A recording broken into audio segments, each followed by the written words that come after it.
Yes, She's passionate. Good job, Beverly. Oh, Beverly, you're listening. she's listening. Can I trouble you guys for a hard copy of this as of the maintenance plan? I don't think it's what you think it is. Okay. Memo. That. Yes, that you can have a copy of. Thank you. Okay. That's the whole thing. Yeah, Okay. I'm recording. But it's correct. Sorry.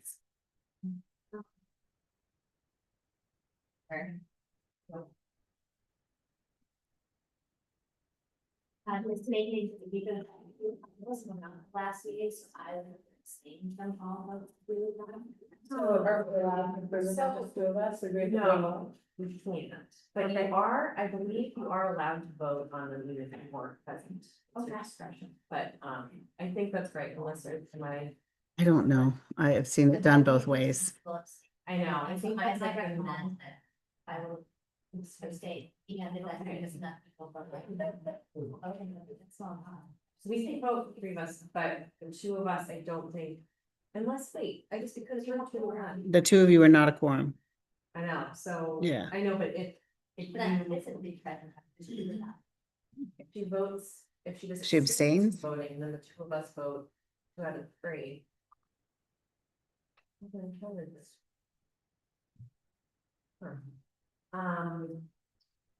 I think that's right, though, because otherwise, if we vote on things, yeah, I mean, we vote on things and it's like, The worst, then it would be a tie. If the other two were here, it would be a tie.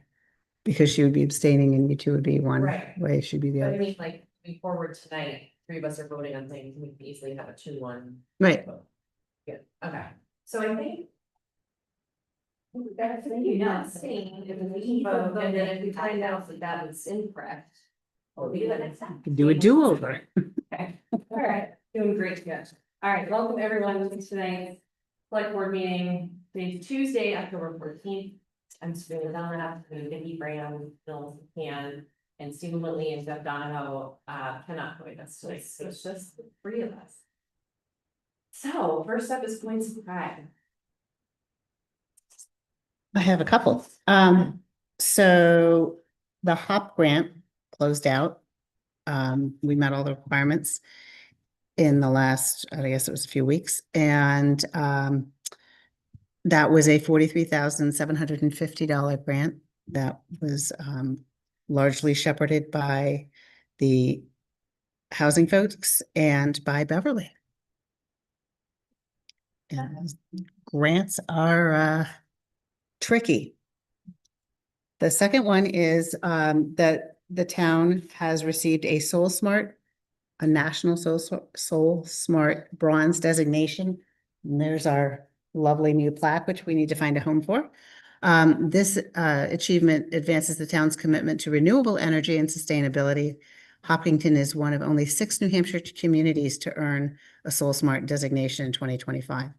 So it's a testament to our efforts to reduce costs and promote solar options for residents and businesses. So the folks in that one were the Hopkinton Energy Committee, Karen Robertson, and once again, Beverly. So good teamwork. I would like to give a little shout out to Hopkinton PTA, who is currently selling spooky cookies. I'm not PTA, should be, I'm not. And they're fundraising doing it, and they're being so creative and their new ways of reaching out to communities. But the spooky cookie shirts are so freaking cute. They are little ghosts, they say spooky cookies, and it's really exciting to see the new board of their association run forward with new ideas and new ways of running for scholarships and projects. I bought 2 of them, one to me and one for Hannah. And they didn't wear states, I've already won 3 days straight. Well, I want to just talk about, Reedy and I had the opportunity to help out with the disassembly of the horseshoe pile, on Saturday. And we couldn't actually complete the project on Saturday because, it's an insane number of horseshoes and, we filled up 17 pallets and we think there's approximately 550 shoes per pallet. And we had to stop. So it was a great project and they're still going. So thank you to the folks who spearheaded the project and continue to to work on it. And they're going to be stored somewhere indoors for the winter, and then hopefully we're gonna come up with some things. Reasonably quaint, to put them on with a little plaque explaining the history of it in the springtime with DPW's help. So thanks to everyone who has helped with the project. This is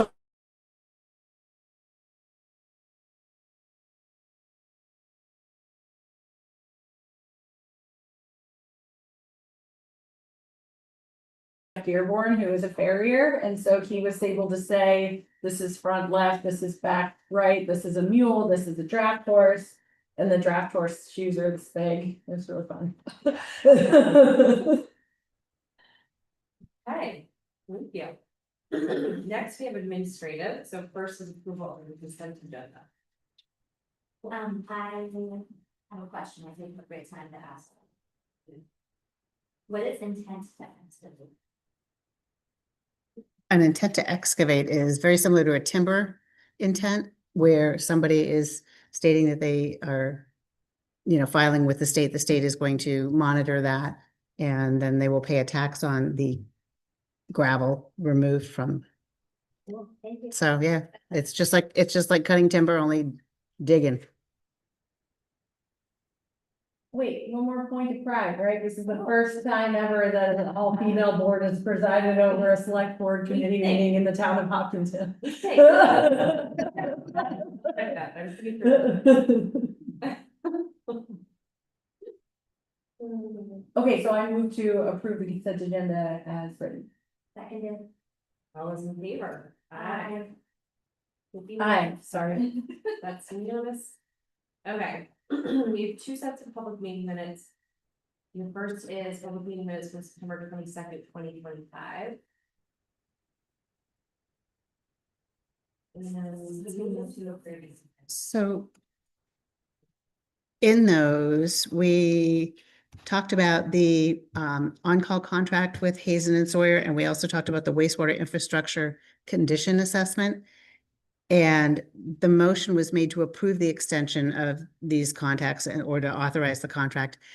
If it could be clarified that either myself or Sabrina is authorized to sign, we need to have a signer, so. Yeah.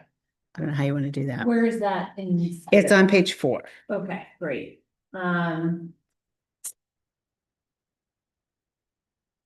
We need to, wait, is that a motion? Oh, yeah. So you could amend it, or would you have to amend the motion or amend the minutes? Why don't we? So we can move to amend the minutes to state that Karen and or Sabrina have the rights to. Authorized to, yeah. And then you guys got that. We talked about. that. Yeah, it says Mr. Donovan made a motion to authorize a contract with Hazen Square, so maybe we should just insert some language. I would think that one of you would need to make a motion to, to do that, just to clarify. Well, then I'd like to make a motion to allow either Chair Dunlap or Town Administrator Hamilton to sign on the town's behalf with the renewal of the Hazen and Sawyer contract. Is that, And the wastewater infrastructure condition assessment contract. and the wastewater infrastructure condition assessment contract. Seconded. Okay. All those in favor? I, Hi. Okay. So will you note that in The 9 and the 10-14 minutes, yes, Okay. yep. these Yep. minutes are at it? Yep. Okay, so did somebody make a motion to approve these minutes? I will make a motion to approve these minutes, which is September 22nd, 2025. Okay. I will second. All those in favor? Aye. Aye. That's me. And you don't yet have September 26th. Okay. Those did not get completed. Those were our fair That's minutes. Yeah. Yep. All right. So we have. Another spot. We couldn't, why couldn't we? So it was, I think it was believed that they were not, that it was not noted that they were sealed. But if you look on your on the version that's on your, in the drive, it appears at the very, very top, right under the header on the last page. So it actually did note in the minutes that it was, that they were sealed. It was just tucked, yeah. Okay. And so I will make a motion to approve the minutes from Monday, September 8th. Second. The non. Yeah, Okay, all in favor? Aye. Aye. Aye. And those are. yes. Okay, and then we have three non-publics from September 22nd. Which are in your green folder. Yes, and I believe the first minute were sealed.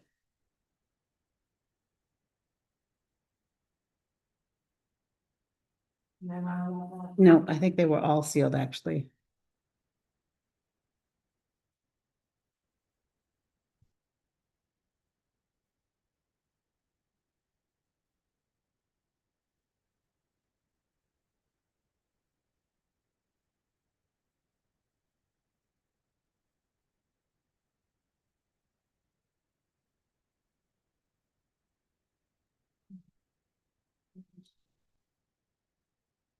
Sealed, not sealed, sealed, not sealed, it's one and the same. Thank you there. No, I think we, They need to be in the actual meeting. I can put a note in there, I guess. But they're in the actual meeting minutes for the 22nd. Gotcha. So that the public, what the public sees is that they were sealed.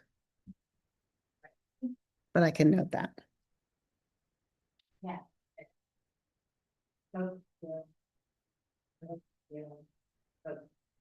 okay.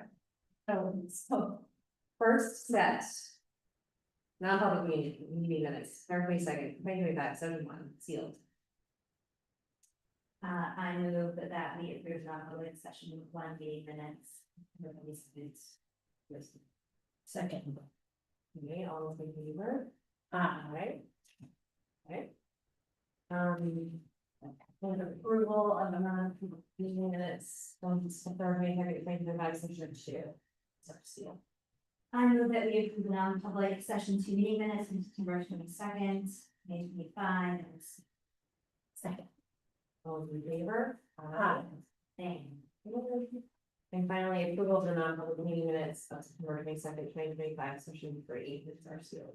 I move that we approve the non-public session three minutes from September 22nd, 2025, which are sealed.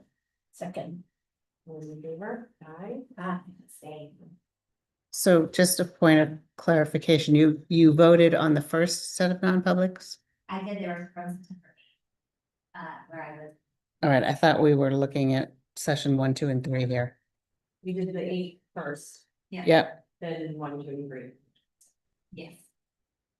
okay. I had you abstaining on number 3, not number 2.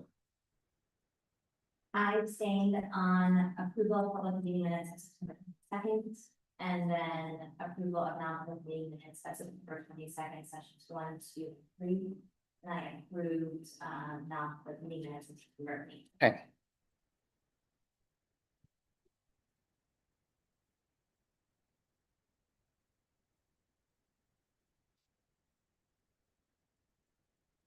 Okay. Are we good? Yeah. So next up, we have our public appointments. First is the review of stormwater wastewater lagoon project.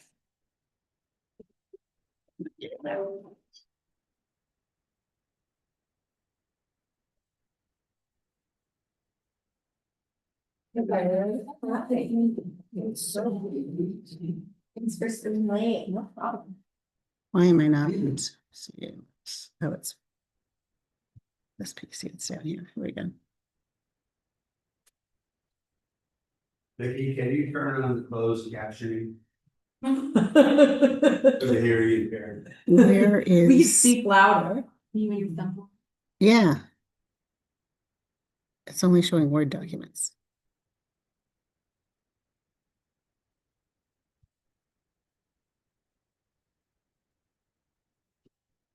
I'm not seeing it. There's a whole pile of stuff out there. Yeah.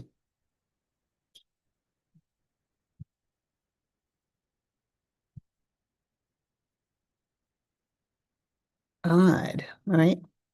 Let me go. Did I put it on the wrong thumb drive? Let me go try a different thumb drive. Oh, sorry.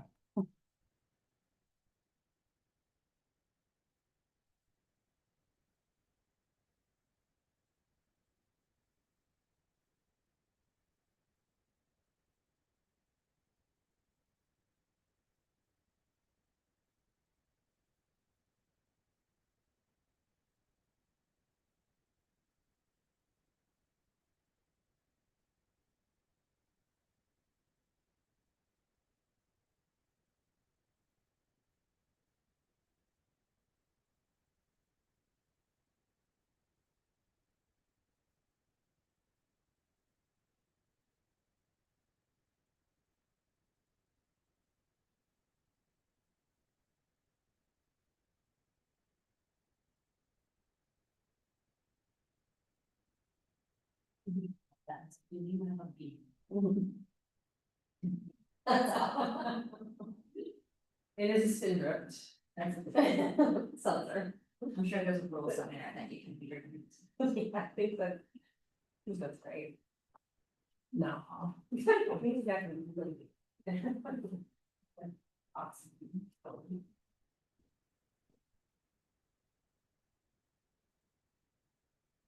Where did you get that?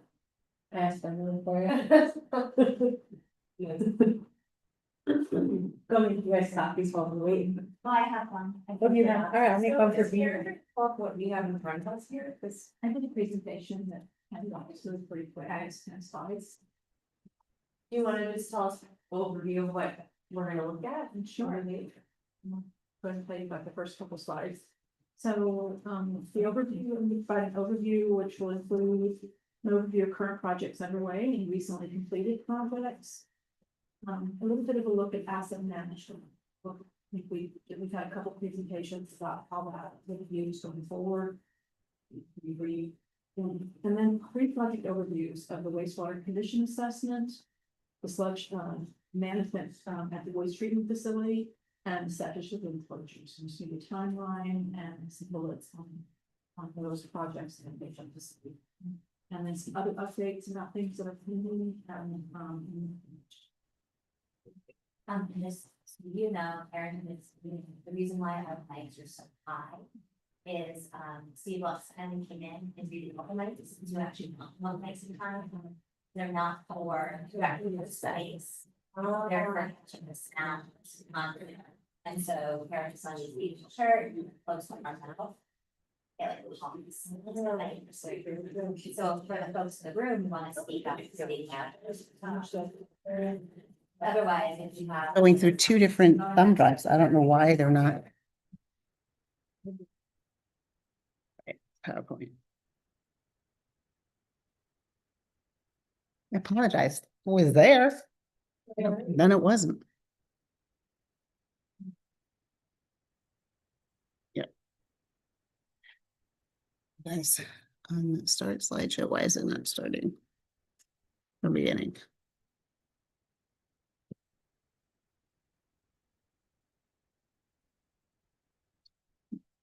so just, once again, good evening, Chair Dunlap and board members. As I mentioned earlier, this is just an overview of projects completed and the projects that are underway right now for the use of general finalized. So just moving forward, there's a table in your memo that kind of lays out all the projects and there's a little Gantt chart there that kind of times them out as well. But the wastewater asset management plan has been, the grant funded portion is complete, and now we're in the staff maintenance portion. Stormwater asset management plan, my presentation of that, I think on last month, and we are nearing completion of that project as well, and that will be staff, the grant portion is over. It's ongoing, staff will be managing and maintaining that. Wastewater asset GIS, this was funded through the sewer fund, it's a $10,000 expenditure, and this was for digitization of maps and it's just taking our maps and digitizing them and making them to GIS. It really doesn't anything on the ground. Yes, tangible. Geographic information system is the same data that powers like Google. Will you speak up a little bit? It is, yes, it is geographic information systems, the same sort of technology that powers the Google. And then the next one's the wastewater condition assessment. These names start to blend together after a while. This was funded through NHDES, 100,000 of it, and 20,000 is town funded. This was also a voter approved item in March. This project will run from next month all the way through April. This is basically going to provide a cleaning, scoping of our collection system, cleaning of our collection system, and then additional GIS information, noting the actual locations, not what's on paper, but just making sure they're consistent. Anything that's not already been digitized, and also the condition, we'll be taking a look at those as well. The sludge removal, this is going to be at the wastewater treatment facility, it's the sewer plant. This is essentially a town funded bond approved as well. This was a municipal bond as opposed to a state clean water revolving loan fund bond, it's a municipal bond. And that will run from 11/25 November through 6/26. That plan is currently in development. We'll talk a little bit more about that. It's important to note that most of these projects, we are talking about the collection system. So when we talk about wastewater asset GIS, condition assessment, we're talking about collection. We're not talking about the facilities, not the pump station, not the actual treatment facility. These have the asset management plan, the GIS, condition assessment, all collection system. And that this is the nature of the grants that were available, or is that because what we're actually most concerned about is the collection? It's just what was available, and it's where we started. I think eventually we'd like to move and have a more complete inventory.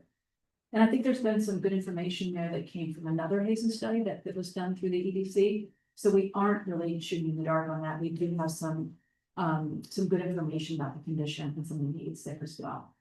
But we have not looked at the asset management. We have a good report about that. And the next slide, if you can move on, please, Karen, is the implementation timeline. This is something I think that's been useful to staff just to take a look at and see how all these overlap. When I show you a stormwater asset management and wastewater asset management, these are just things we're going to continue to work on as a staff, making sure it's up to date. If a line breaks, we need to show that it's been replaced and it's new. If we find out something is near failure, we might want to note that. If community priorities shift and we want to shift some of the values, for example, environmental concern or some other priority shifts with the community, that would be adjusted in the model as well. So if we just move on to the next one, I'll talk a little bit more about asset management. I think there was a pretty high level understanding of what those were, as we've had a couple of presentations now, but just for the benefit of the public, and just to reiterate, this is a plan and a program, and the recent document that was developed really is an inventory of the assets and the conditions of assets.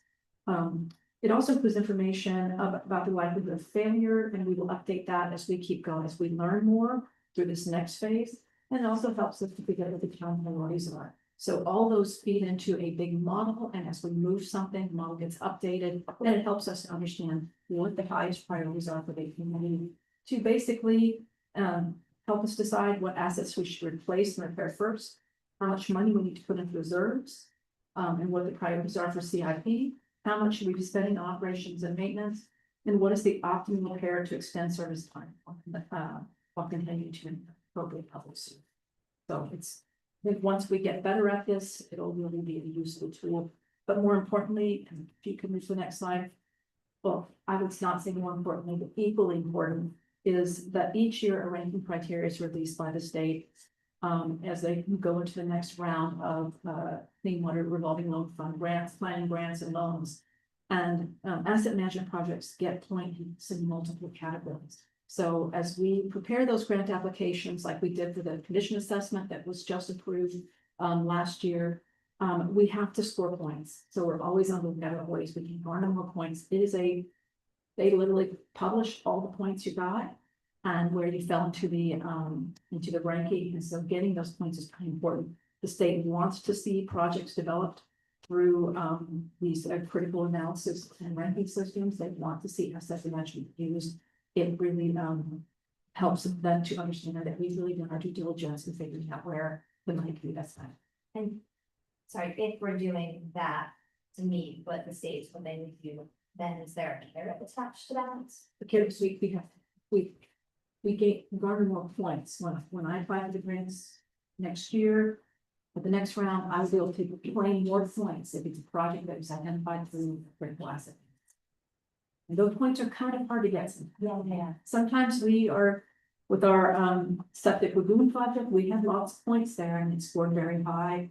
I think with our condition assessment, we talked about it as an extension of asset management, giving us more data about our collection system. Scored high because we claimed as part of asset management. Those are competitive projects. Yeah.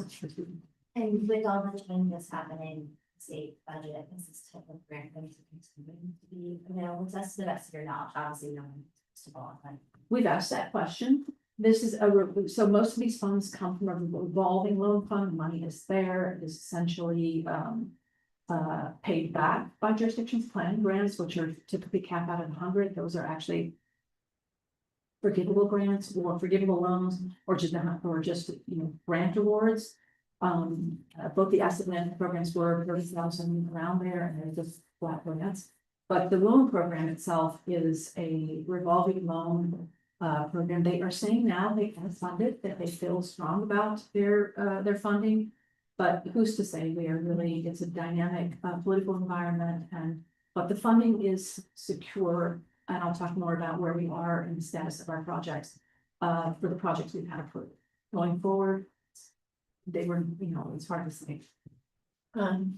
Sorry, before you continue, I just wanted to say thank you. I think we're really lucky to have you. You have an immense amount of expertise and savvy with navigating these very complex shifting sands. So thank you. We're lucky to have you. Thank you very much. So I'm just gonna do some quick project overviews, because I think they have similar names and and sometimes we get confused. But it was really good for me to lay it out for all of us, so we all kind of can see the Gantt chart and really realize what we're talking about. But the first one I'll look at is wastewater condition assessment. This again is just to help give more information for our asset management program. It'll scope something that hasn't been done, I think, and that I'm aware of, is the scoping and cleaning of our collection system, our sewer lines. So it'll scope them, clean them, and then there'll be GIS information that will, the information that comes from that will be digitized and put into our database. And so that becomes a more useful tool for monitoring and researching information. So it is 120,000 voter approved, the 100,000 is forgivable. The language in the contract that was approved by the governor and council on August 13 basically says that they anticipate, as long as we meet all the procedural requirements, that it will be within $100,000 is a match for that. Once again, will help us identify projects for the clean water SRF, but also for our CFP and our plan. We should prioritize and help budget that out a little bit better.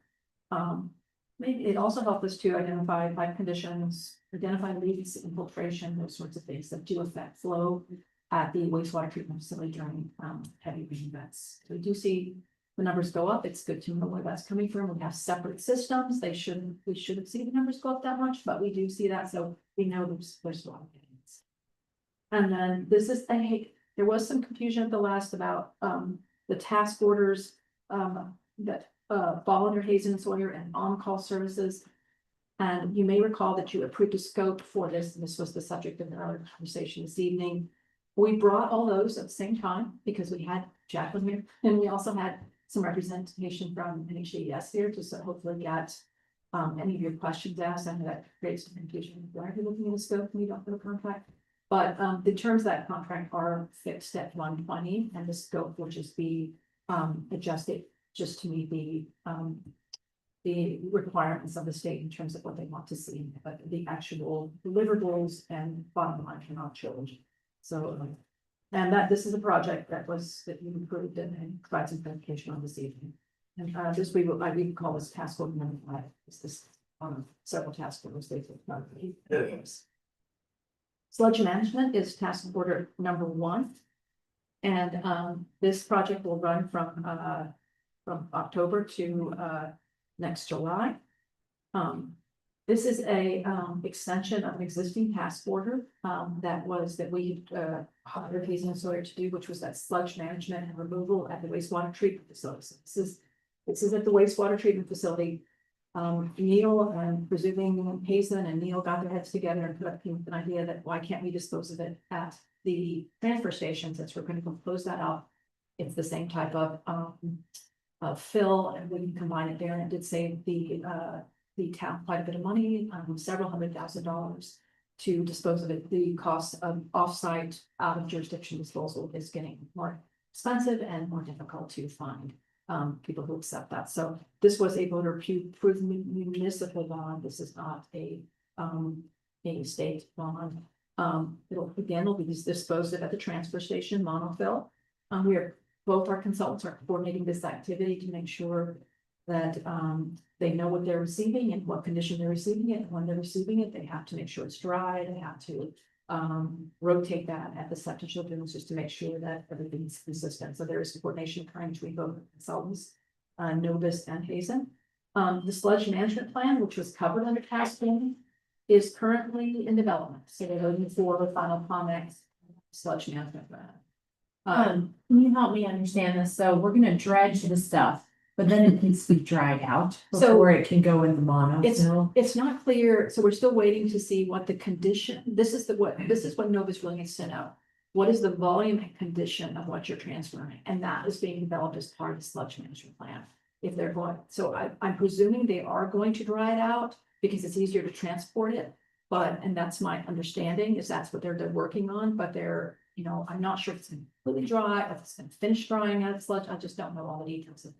And we're waiting to hear that. It's gonna be important in terms of coordination. Right, because there's an order of operations. We're gonna dredge it, but the monofill is not gonna be ready at that moment when it's dredged. So the monofill, the way the monofill is going to be eventually be created as a monofill is that they will, I think, simultaneously, I might have it wrong, Neil was the expert in this, but they are going to work on one lagoon at a time while one dries out. They'll be sort of excavating one, so they're going to be rotating a little bit throughout there. So there is an opportunity for it to potentially dry at that location as well. But I understand that the goal would be to transport it as dry as possible for obvious reasons. It's just easier. So I did not see that in the sludge management plan. I didn't see that, and this is something I asked Jack. I said, what Novus needs to know is when, and the volume and the condition, and they're working on getting those details straight. I think it can work either way, but I think that there's a lot to consider in that, and I think we're making sure that happens. So I think we're waiting for those final comments, and I think probably one of the comments will be when and what's the condition of it as you transport it. Probably will be something we'll have to pin down in that sludge management, which is still being worked on. Okay, perfect. And then just to fill in the gaps for anyone who might not remember all the details of this conversation from March, we have a wastewater treatment plan that is requiring the sludge being dredged. At the same time, we have a old system of septic lagoons that also need to be cleaned up, and so we're saving money by, in the end, putting both sets of material into one place. And it's similar to a landfill. The removal of that, those residuals at the transfer station would have been also cost prohibitive. So we worked on well, not me, but before I came, a plan was developed to essentially bury it, line it, cap it, and test it, continue to test it. So there's a plan for that, and we're going to combine the sludge at the wastewater treatment into that plan. Because we had to close it, we had to clean and close that up. That's not being removed, that's being, the Monticello is still pipeline. Right. Cheapest option. It is the cheapest option, and there is testing, and it will sort of, remediate some of the compliance violations that we are. Dealing with. And then the final item is the, septic lagoon closure, where there's a typo at the top that I missed apparently, but you get the gist. This was the, another, voter approved bond. This was for $4,015,000, 401.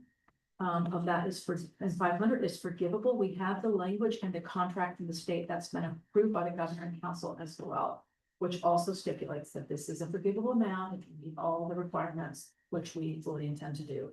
The interest rate applicable to this note is 3.072%. Disbursement requests, this is a reimbursable grant. So when I get charges, I will submit these for reimbursement from the state. They will reimburse us as the project goes along at a rate of 1% interest throughout the construction period. The end of the construction period, the interest rate applicable to the note will be 3.072 as we move forward. Does that mean if we do not spend all $4 million, we're not required to, okay. And so, the next step we're waiting for is contract approval. We're also trying to make sure right now, this is something I've been going back and forth today about whether or not we can continue to use Novus as the contract of record for the project. We have to do a request for qualifications. I'm waiting for the decision about that. Anyway, so if you could just move on, there's a couple other items, just a couple other updates. This project, the septic lagoon closure has been identified as one of Senator Sheen's it's her #1 project for the state, under the category of interior reunion. So, this is still, as you know, we are kind of in a, sort of government loggerhead right now in terms of the budget, but under this category, interior and environment is the #1 project she listed for the state of New Hampshire. So, that they are, I checked, as soon as I saw the list, I Googled really quickly, and they are listed in order of time. Just want to let you know that that's pending, and let's just watch and see how that goes. I don't know how this will unfold or how it's unfolded in the past, but I know that we have not, since I've been here, been talking for people on this. So that I've seen, So you're saying our little specific project has made it onto her like work list? yes. And if you look in your memo, you click the link I gave you and it pulls up. Cool. I'm not sure if I'm flattered or. I think that really gave it lots of weight with both Sheen and also NHDS is that this type of technology to deal with septic lagoons has not been used in the state. And given the cost of offsite disposal, this is a good cost-effective way of dealing with it.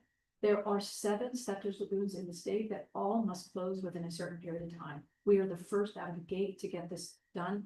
So I think I've described it as a demonstration project for other communities to see if they are able to follow this, use that technology. The testing that is for afterwards will demonstrate really effective and way of That makes a lot more sense. So yeah, I think that's part of it. It'll. Yeah, it's not, and it could be, yes, it could be all that. So, then we have pending and elective tax credit funding. This is a program through the Inflation Reduction Act. I understand this is still funded. There's money available. This might be the last year. The town qualifies for approximately $98,000 back. And this has to do with our energy efficiency projects, the solar array out at the wastewater treatment facility. We did get a little state kickback, a little state rebate of $10,000 for that. And we are eligible for an additional $98,000. We have contracted some tax attorneys that specialize in this, and then we're waiting for them to do the final. They filed a deadline. They filed an extension of deadline, and they have a new deadline in December, and so we just checked out them and said, don't forget, you guys, so they're on it. But that's what we're expecting to get back for that project. And then we will be applying, as I mentioned, for additional grants in the next round of clean water SRF funding. Will be additional information we need for the stormwater asset management, just like we didn't have a whole bunch of information for our wastewater asset management. We'll look to get some additional funding for whatever that next phase looks like, probably scoping. Dye tests, maybe INI studies, and I don't know, certainly that we've done on it yet. So we'll call that asset management part 2 for that program. And then any projects that rise to the top in our, you know, asset management program that we can identify with, probably put in for. So we'll be ready for that next one. And having it come through our asset management program gives us more points. I'm hoping that the projects that are listed very high in there, we'll claim that, we will claim that we've arrived at. Really asset management. Through science. Yeah, well, and it is true, we have used that, it's not a false claim, we are Right. using that program to help us, help inform it. And that's all I have, I'd be glad to answer any questions. Thank you so much. That's super helpful. I understand, since you all preparing the question, previously, the question, that, as I understand it, our wastewater and water systems are our largest, most expensive assets in town. That's accurate. The things I that would- we own, that we run, those expensive things. I would think so, yeah. Sounds all right. This is amazing, it's incredibly thorough, and it helps really put into perspective what's happening across that whole area. And it really, to me, encompasses basically a number of things across public works, right? It's all these different areas of that department. And it makes me think about the little things that pop up that aren't so little. Like the transfer station and requests for repair there, for other things. And I'm wondering if down the line, taking the same critical look to those other requests is something we could do. It's a hypothetical. It's not I don't have an answer right now, but this is incredibly helpful and so. And if we could take this type of rigor and apply it to the other things that are popping up on the CIP or the requests that get kicked out on the can year after year, because there isn't a fully developed plan, there isn't a scope out, I think it would. Budget season will never be easy, but it'll make it a bit more data-based, a bit more needs-based. Thank you for this. Exactly. That question makes sense. Oh, okay, one other question I have, do you agree that this is incredibly helpful in understanding, is this something that we are able to post or share, like, can we? Yep. And it's gonna be a question not in the middle of a select board meeting, but having a section where folks in town can go, here's the ongoing projects and there's all this updates and. Yep. It's not gonna be end-of-day reviews, and it's not gonna be, but as they're given. Or they do the next day, and be available to the public, I know. I know what they know, that they did all these events. Yep, we can do that. Thank you, everyone. Motion carried. Next up, we have fire chief Leo. Well. Incredible. Joining us. Well, I have 3 things for you this evening. First, I think this might be more of a clarification. Fire department under our rescue equipment CIP, we were looking to purchase a boat. We currently have a boat that's very similar to this. It was given to us when the rescue squad was abolished, and it was 20 years old when we got it, and it really doesn't hold air well. I mean, it's usable, but it was time to be replaced when they got rid of it. And it got us through a pretty tough time. The boat that we were looking, that we actually demoed, this was a demo boat, not a used boat. It had been to a couple of trade shows and been to some other fire departments, because generally when you buy these inflatable boats with a hard bottom, they come in a box with a hard bottom, and they come up and everything inflatable comes rolled up. So if you bought it, it would be delivered to you in the mail in a box. But we actually had to see this, try to handle it, see if it would meet all our needs. It's 14.5 feet long. They make this out of 2 different materials. This is the Hypalon material, and it's better, you can use it in the cold water. The other one's a PVC, which is more along the lines of when you were a kid, you might have gotten a rowboat that you blew up. and they always leaked and everything else. So this demo boat saves $4,500 or just under $4,500 in money from the new one, along with, this is a Canadian product and it is gonna be under, like, I believe 25% tax. So, and they've already been able to, that my name's been on this for Hopkinton and they've already been able to sell it twice if we don't want it, so. I have gotten some other prices on another manufacturer, which is Zodiac, another really high-end manufacturer. That's the brand that we have now. But all our neighbors have the same product, so it would be identical. So if we went on a task force or whatever and somebody got thrown into a different vessel, they would all be trained on the same piece of equipment going there, or if they came here. So it's my belief this would be the best purchase for What's it called? town. The one the floor model one? The one that we are looking at, it's an Inmar brand and it's just got it's a 14.5 foot rescue boat that's built out of Idaho. And sorry, I'm sorry to mix up this. Is the boat something that was already in the CIP that you're just? It was part of the original, I pulled the file today, as a matter of fact, the boat which was in the original quote for the money for the rescue equipment. And so. Because the rescue equipment was lumped into a, Is the money there? it is. Okay, so the money is there and you're just looking for. approval. I'm looking for approval to extend it, to tell them, yes, we'll take it, and then do it, obviously issue that payment after. Do we have any concerns? No, I think. No, I think the question last time was, did we follow our purchasing policy? Did we get the number of quotes that we needed? Gotcha.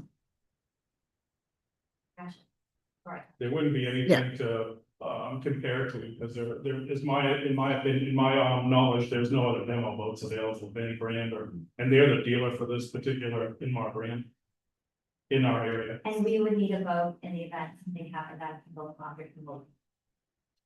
No, I think Into if the river, if we would have, yes. Stonefield. Drew It's Lake. not like, You start thinking about the amount of water that's in town. We've had fires on islands, we have access to a river for miles through town, the people drag canoes, kayaks. We're the people that they're gonna call when they need rescuing.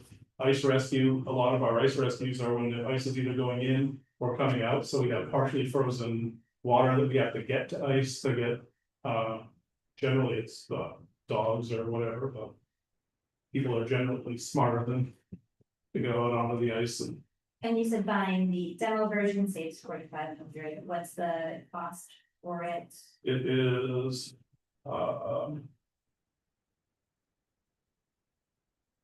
so. It's $16,280. Is that before or after? This? That's the price for the demo. The new one is $20,600. For the same product. And this is something specialty sold to fire departments or rescue groups? Well, it's built to a military standard. It's the same kind of boat you would see if you were watching it's not black, it's red, but if you were watching like a Navy SEAL team come in on, it's an inflatable boat with a flat bottom and a gas motor. And you mentioned our neighbors all have this, but. Concord has 4 of them.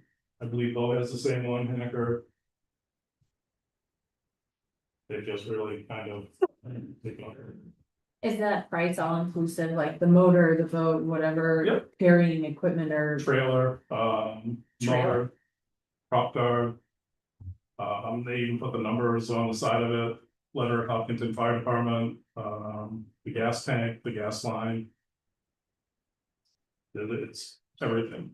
Were you commenting that this is not subject to the new tariffs, It's- which already It's already. is here? Okay, sorry, so clear.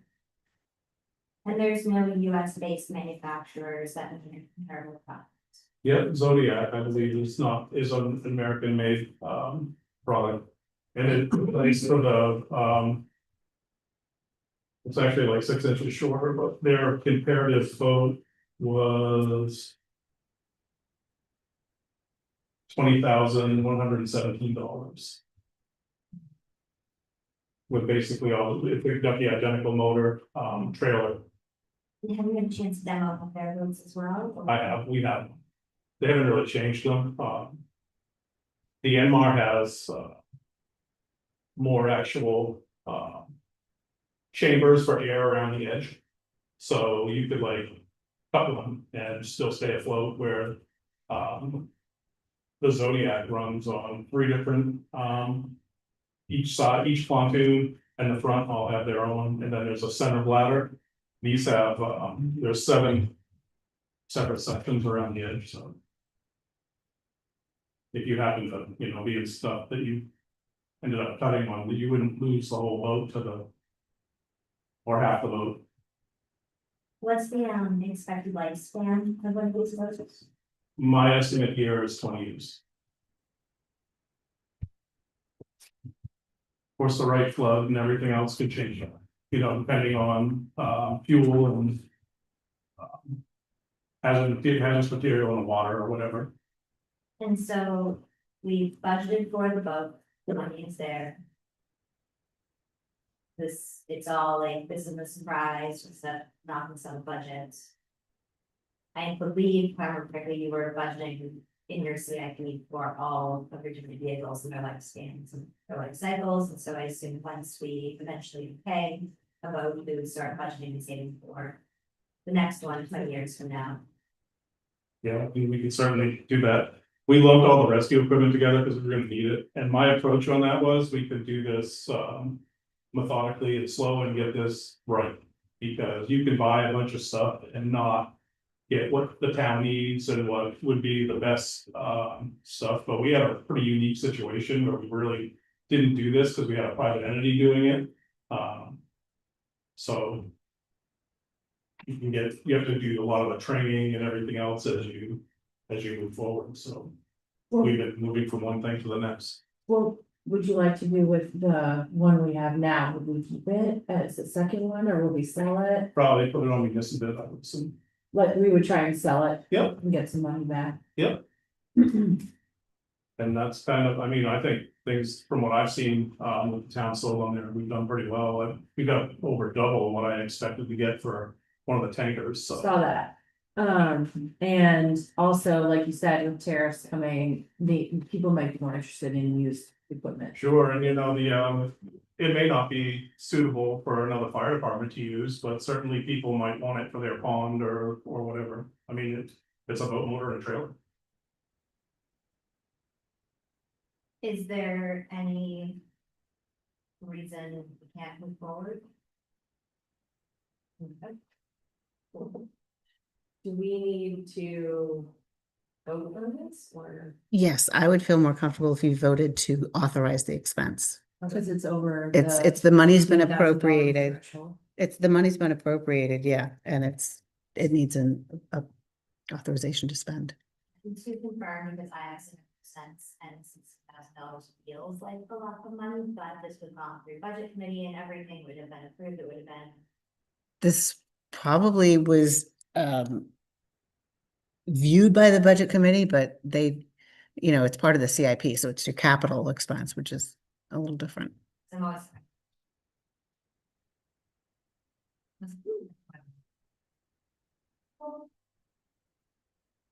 Well, I'm looking at the new book. Gail and fire department move forward with the purchase of this new used rescue boat. Second. It's not used, it's demo. It's Sorry. That's important. Yeah, with our last 2 fire trucks were demos, and they worked out, they saved money and they saved a lot of times. Right, demo, thank you for that correction. The demo boat. Demo. There was a motion and a second. Did you guys vote? Who's second? I did. Second, all right, all those in favor? It's unanimous. Thank you, okay, that's item 1. He's not done yet. Next would be special duty ambulance details, so we get called from time to time.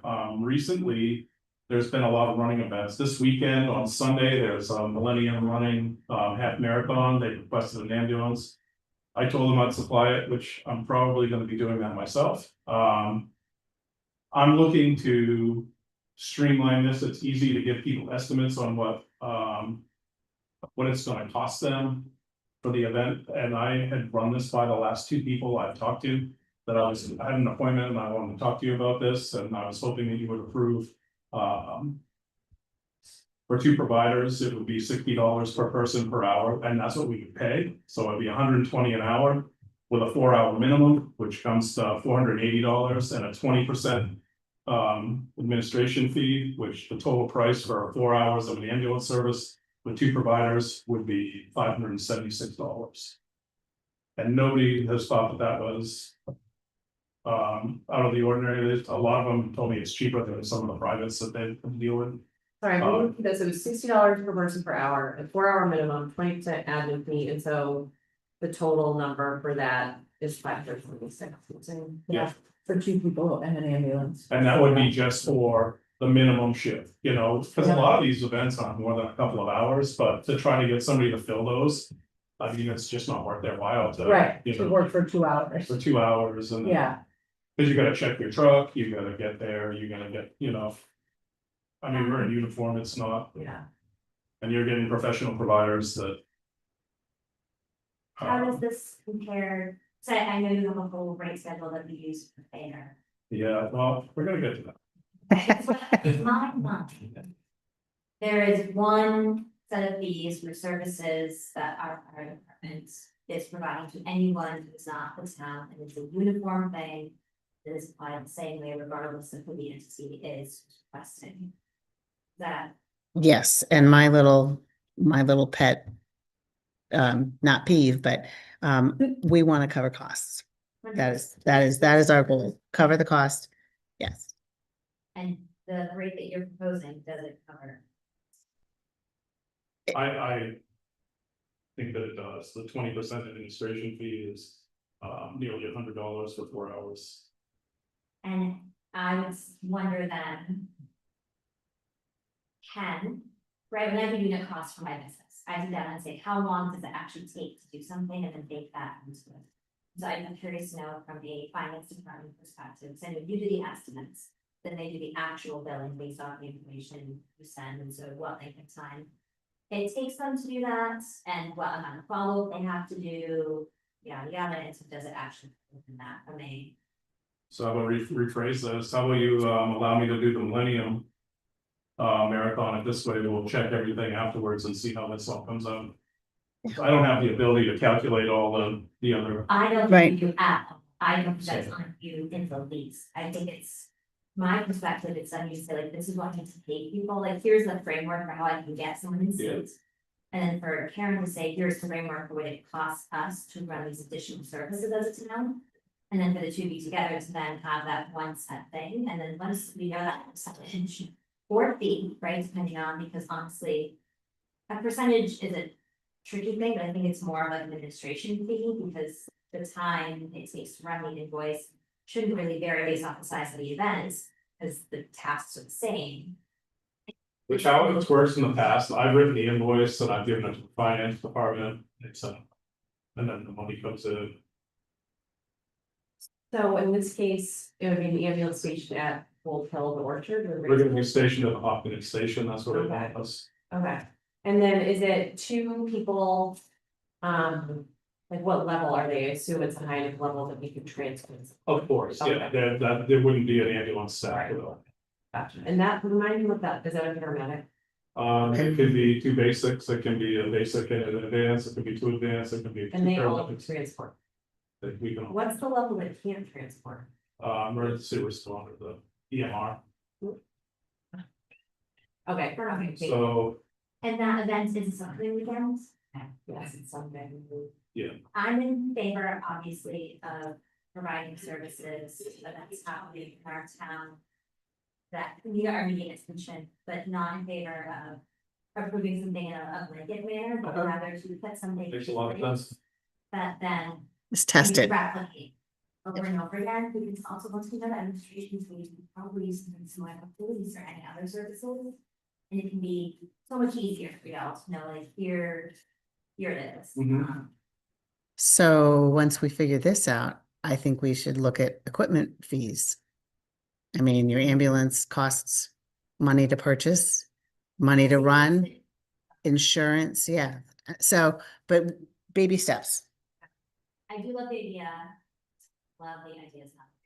I think it is very smart to think about the cost of people's time.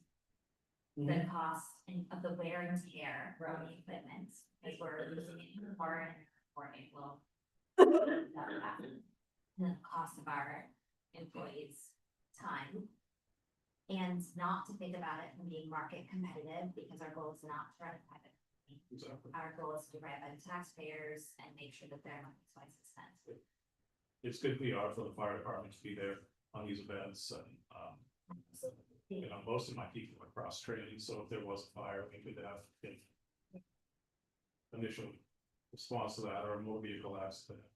Yeah, and it's not to say that I think we should be price gouging. I agree with the idea that we should just be making sure that the taxpayers aren't paying for events that are not for. Yeah. the town. Okay, so do we need to vote on that? We just say we're good with this. I think, yeah, I mean, either way, certainly consensus, move forward, see how this goes. We can do a, you know, a second hindsight look and see what shakes out. Bill goes out. Right. Actual costs for. So I know. We'll have like that amount, and then Karen, are you in a position to then look at like what did we charge and what, how Yep. much time it was taken? Can it be a set fee versus a percentage fee, or what is, right? Yep, we'll do some analysis.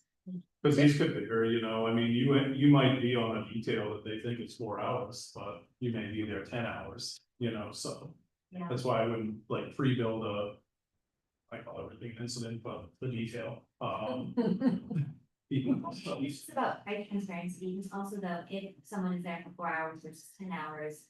If that doesn't change the amount of administrative work that there is, then that's why I'm in favor of a set fee to price gouging versus a percentage. Because a percentage would greatly drive up the cost and drive actually money in our pocket, but then it feels more like we're running a for-profit business. Versus making sure it's. That's all. Okay, third item.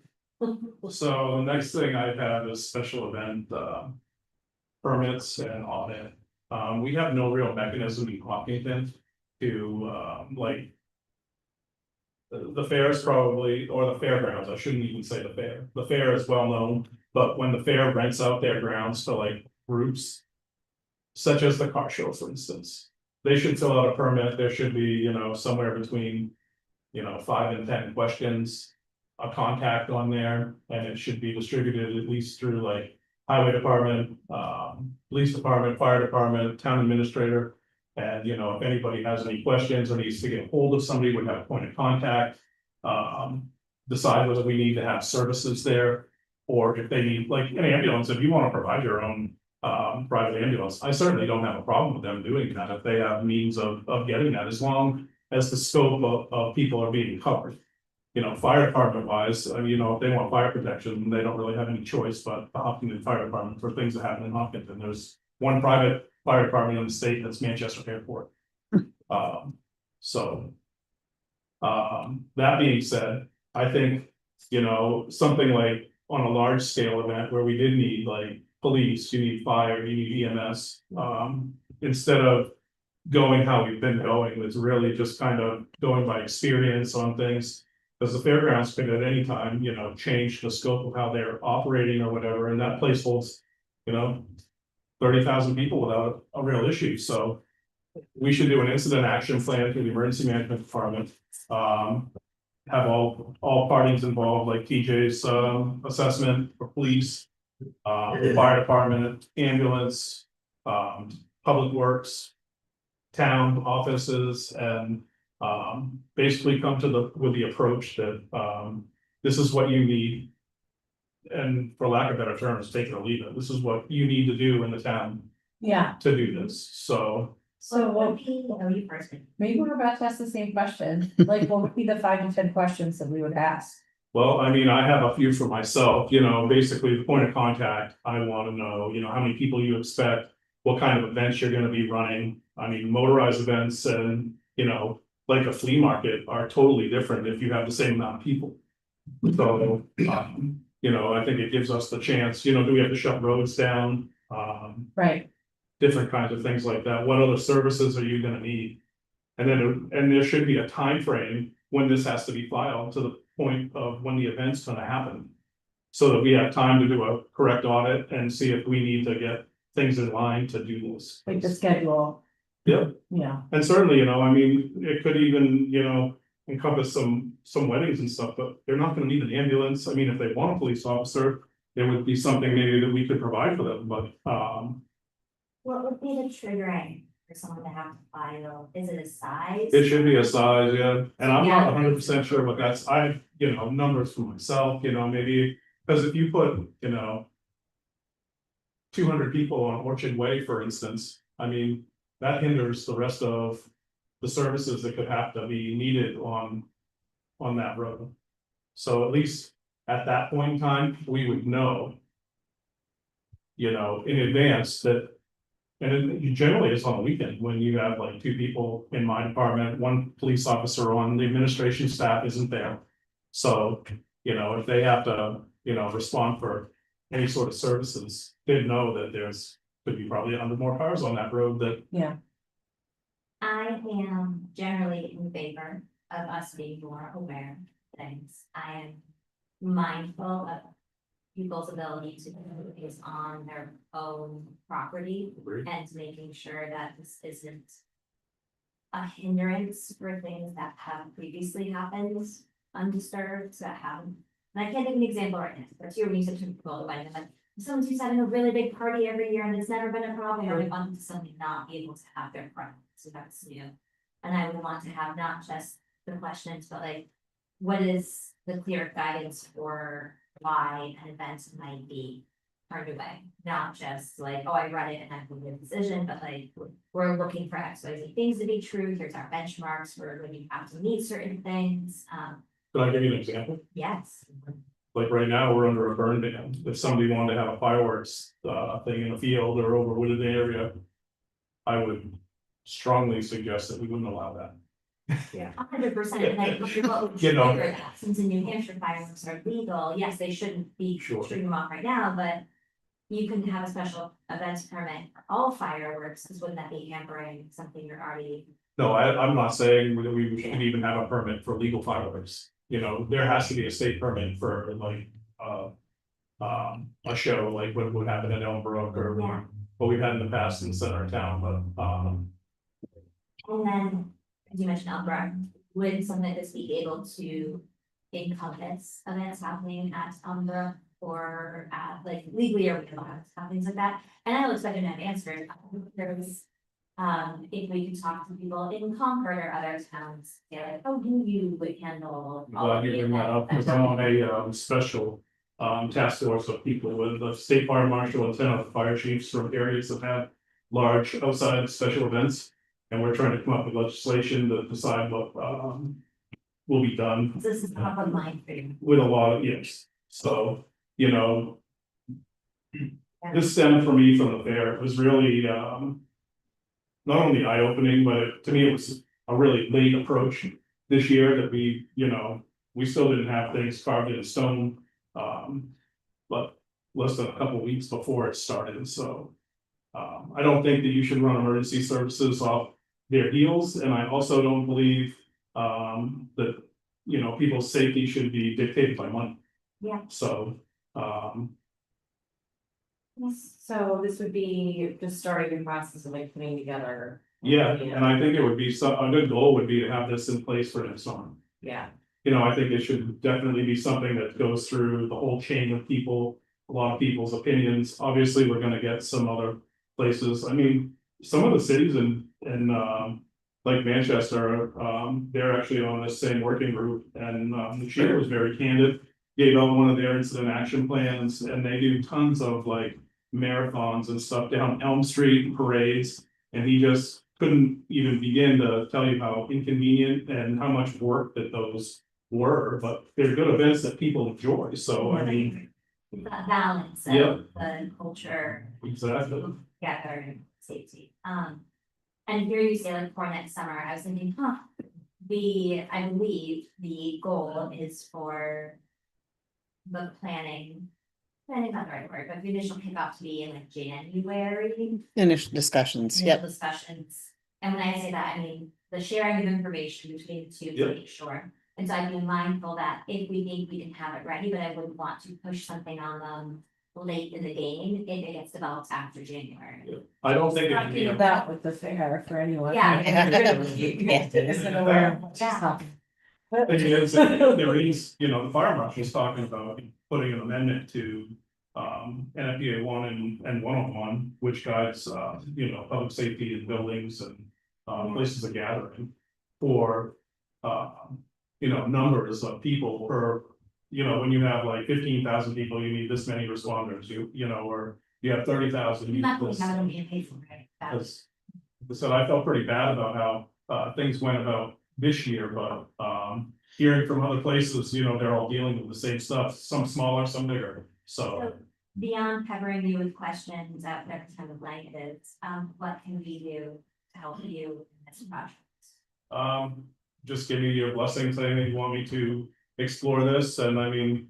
Really, if it'll be experience, if nothing else, that we'll have some of this stuff, I think, you know, it'll be good for everybody, including. The people having these events, and you know, it'll be. This is a fun.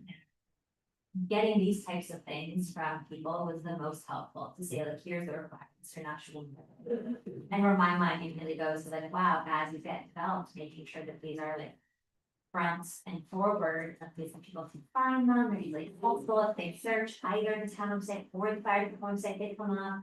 But yeah, I'm already finished product and already excited, and I know we're gonna journey again. What's it called? What are we supposed to call this project? Special event permit is kind of how we've been talking about it, yeah. Okay, special event permit, An audit, I guess, so, okay. Sounds good to me. okay. Yeah. No, it's a really, really great idea because.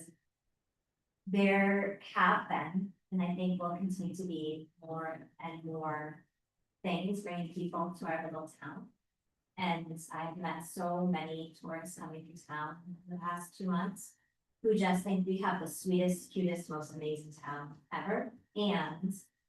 It is great to be thinking about our infrastructure and how to keep everyone safe, and how to keep traffic flowing. And not be surprised at what's happening.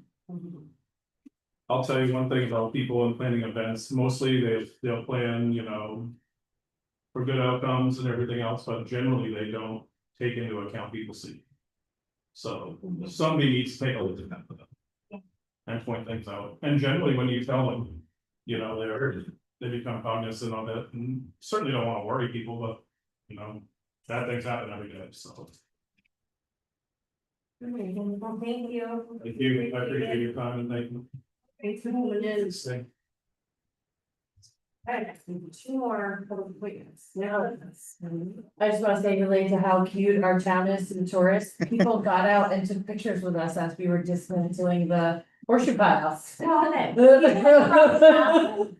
no, like a southern tourist was just tickled by it.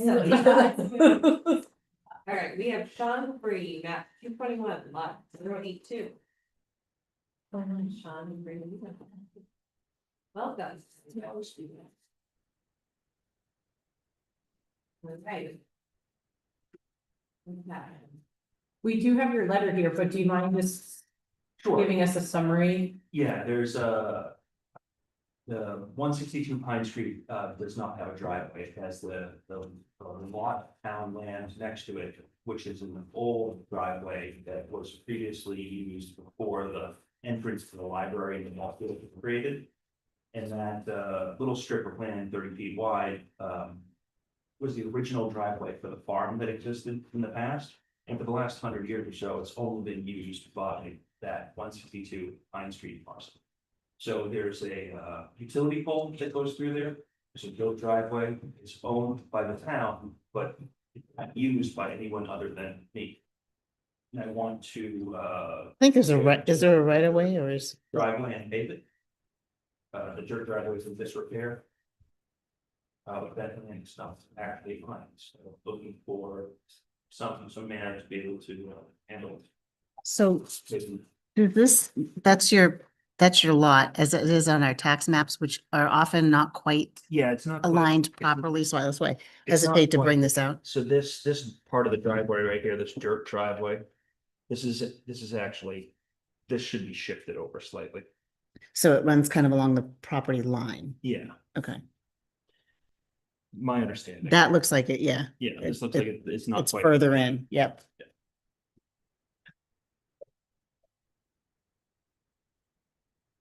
And you wanna pull up one of his photos just for our friends in the audience / at home?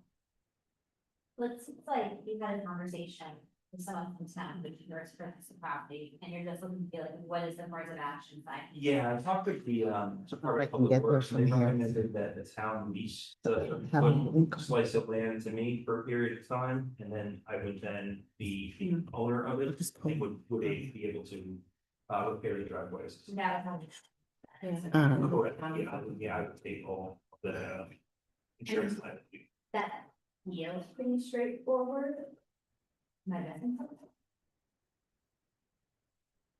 So So that us, I don't know. is does it sort of stop where the bushes are, or does it take a turn? So that you're trying to answer the best I can to the best of my understanding. Yes, it stops where those bushes are. So Okay. a long time ago, that would have been the original entrance to the farm that the library and the ball fields and the playground now encompass. But for, I believe, 100-ish years that hasn't been used, right? So there's still utility poles there. There is but now there's woods, there's landscaping, there's all sorts of other things that make it not usable as a driveway for anyone other than the parcel, the 162 Pine Street parcel. So are we looking at, is the property line for you, like, Essentially, where you're, yeah, Right. essentially on the Okay. left-hand side of the driveway is my property I line. see, and there's no one else back there, it's just you? Correct. Okay. Yeah. Is this? That's 600 or? No. I don't know. So what, It doesn't. it just goes, it went into the Houston farm, yeah. Need your own little driveway at that same point? Yes, Okay. but it doesn't make sense to take my little driveway and then leave that in just. Yeah. Karen, do you have thoughts on this? Have you dealt with? No, I have not. Dan suggested some sort of recorded right of way or a lease or something. You know, with a right to revoke, should we ever want to do something different, which is highly unlikely. Yeah. So I don't know. I think we probably don't have an issue. It's very practical. I just wanna make sure we do structure it in a way that makes sense. Mhm. So. I mean, technically, couldn't you even do a lot line adjustment if the town really doesn't want that property anymore? It's just that, it's that Yeah. skinny 32-foot wide. I don't know. Would be happy with that as well, and I would be paying the taxes on that. To the town and assuming the liability on it to the town. Unless it is a road, that would be the only, you'd have to, Do we need that little sliver to get anything else? No, because if you scroll to the right here, how, yeah. yeah, there you go. You see the road. Is now, There's access yes, elsewhere. How can we confirm if it's a class 6 road? Start with Dan. That's what I would do. Yeah. It doesn't look to me like it's a class 6 road, but that would be the first step. in the easement on the property, it's just mentioned as not a road. Huh. Okay, so you have the easement mentioned as a driveway. Huh. I wonder. I just don't know like who can comment on what makes the most sense, whether. Yes, council, like, I don't even know how to do like a right of way, like procedurally, I don't know how. Yeah, that would have to be Um, something that, You don't have to worry about it. Yeah. We could. I think we need to figure out on our end, like. What would make sense. And then we can circle back with you, but I think fully understand. What's the difference between easement and a right of way, if there's already an easement?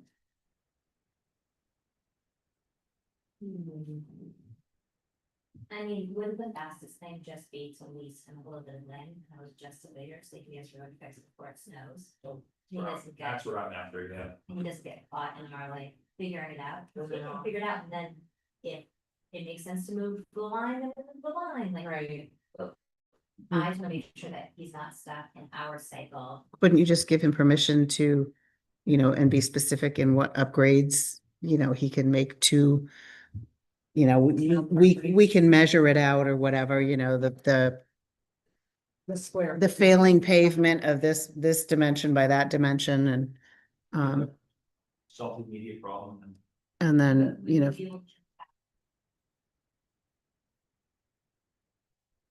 yeah. Maybe we can just check with Dan. He's okay with it, right, with paving and with letting them pave? Dan, it sounded like it to me. You actually had talked to him Yes, he did specifically say about that.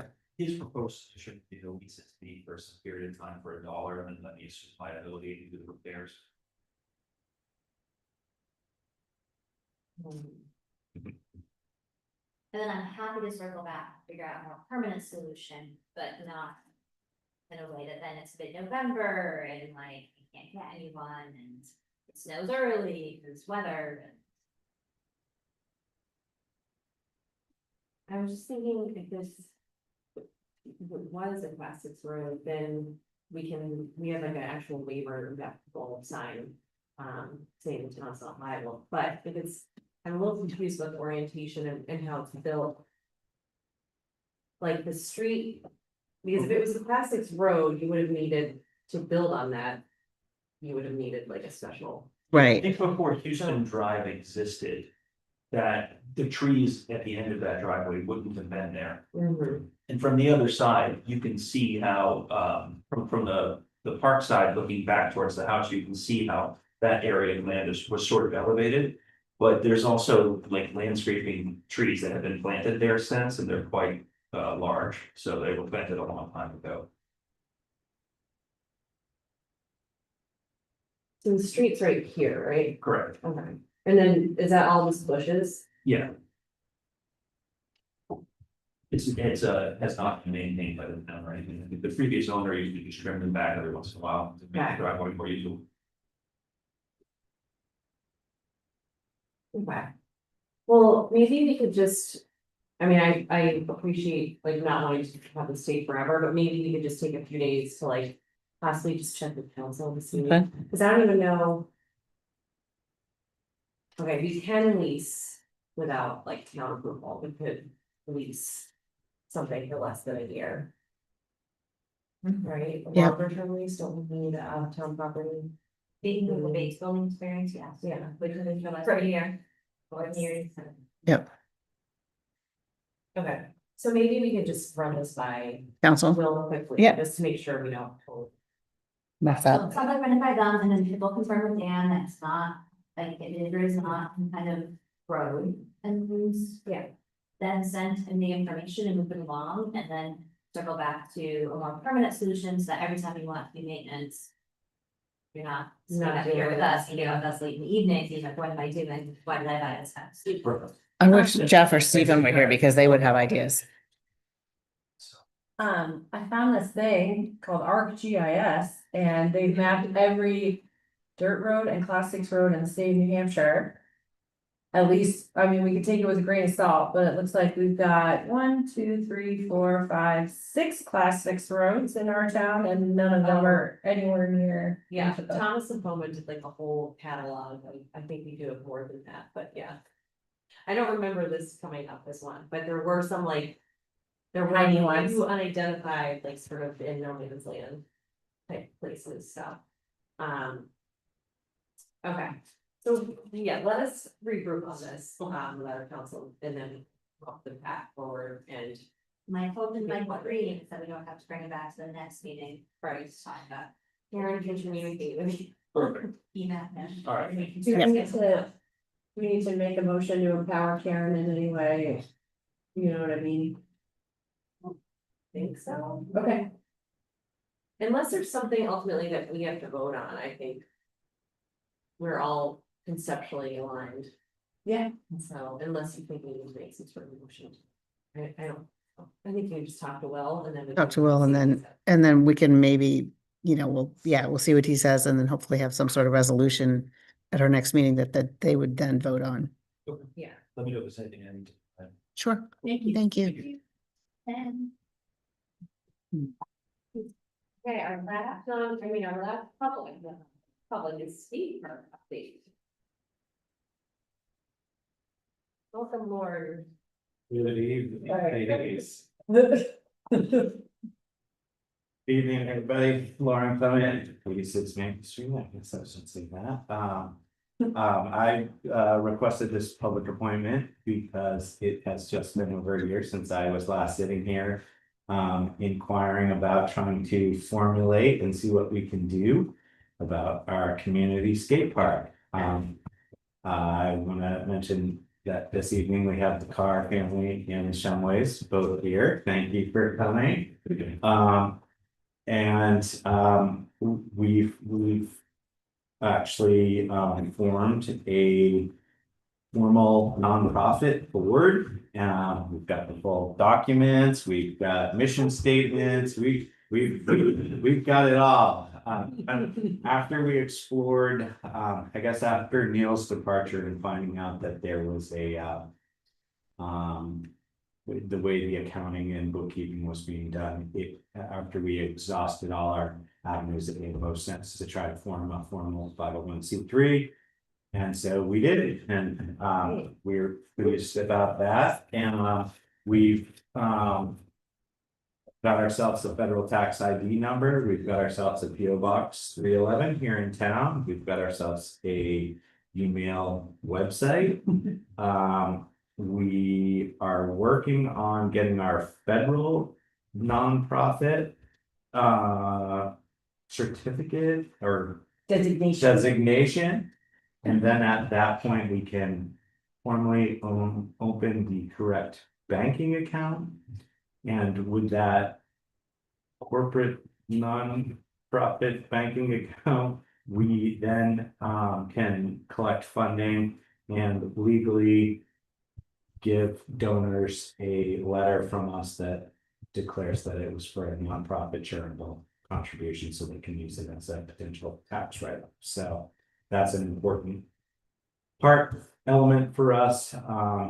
We have had so much interest in this park, and I do feel like we maybe haven't reached out to some of the people that want to participate, but it's been a year of learning and maybe growing pains we've got it, but throughout all that, we did do a GoFundMe. We raised over $5,000. We purchased 23 sheets of skate light and had them shipped to Sierra Lumber. Thank you for receiving them.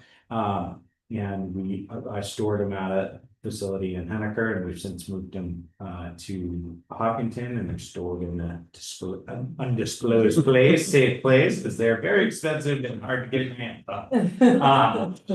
But they're in a safe space.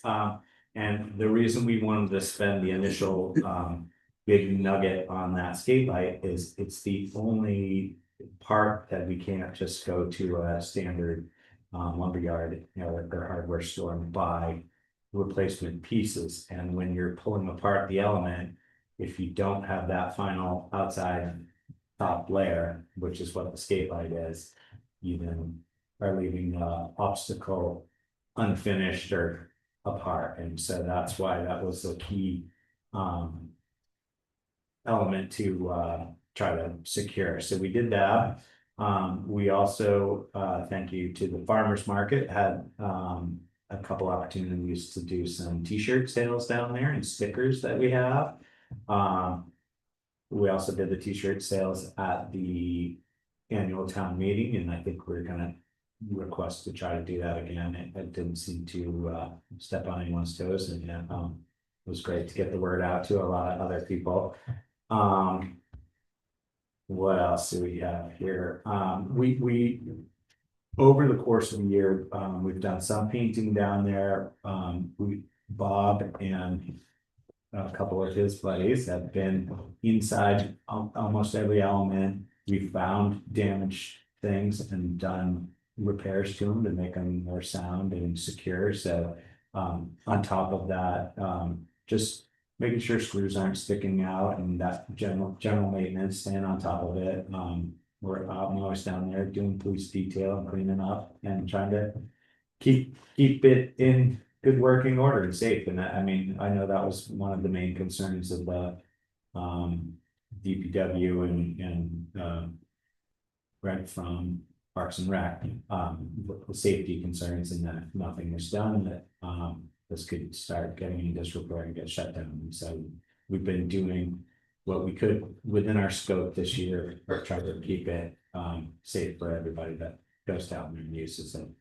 And I've noted just from, I'm pretty good to walk up and introduce myself to faces I don't see, and it's amazing how many people from neighboring communities all over the state actually are coming to our skate park and riding it and saying this is great. There's not a lot of wooden parks, and they think it's great that we're trying to keep it going for more future use, because there aren't a lot of these out there. I believe there's some wooden park in Franklin, and I spoke to some people that are involved in the community up there, and they said it's actually has fallen into disrepair and may not even be usable at the moment.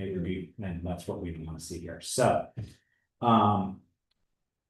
let's see if I click most of them. Another thing we would like to do once we get our bank account is we're hoping to put a QR code up and have it linked to our website, and on it explain that this park funding is all being done through donations, and if people want to use Venmo and make a little contribution for using it, similar to any like a frisbee golf course or whatnot, we'd be able to capture just random people coming visiting the park for the day, and also they can understand how the whole park came about. On our website, we hope to do the whole history of it from the beginning. We've got some great photos that came from the cars. We want to just build the history of it. It's only 23 years old, but if we can get that information there, we think that's helpful.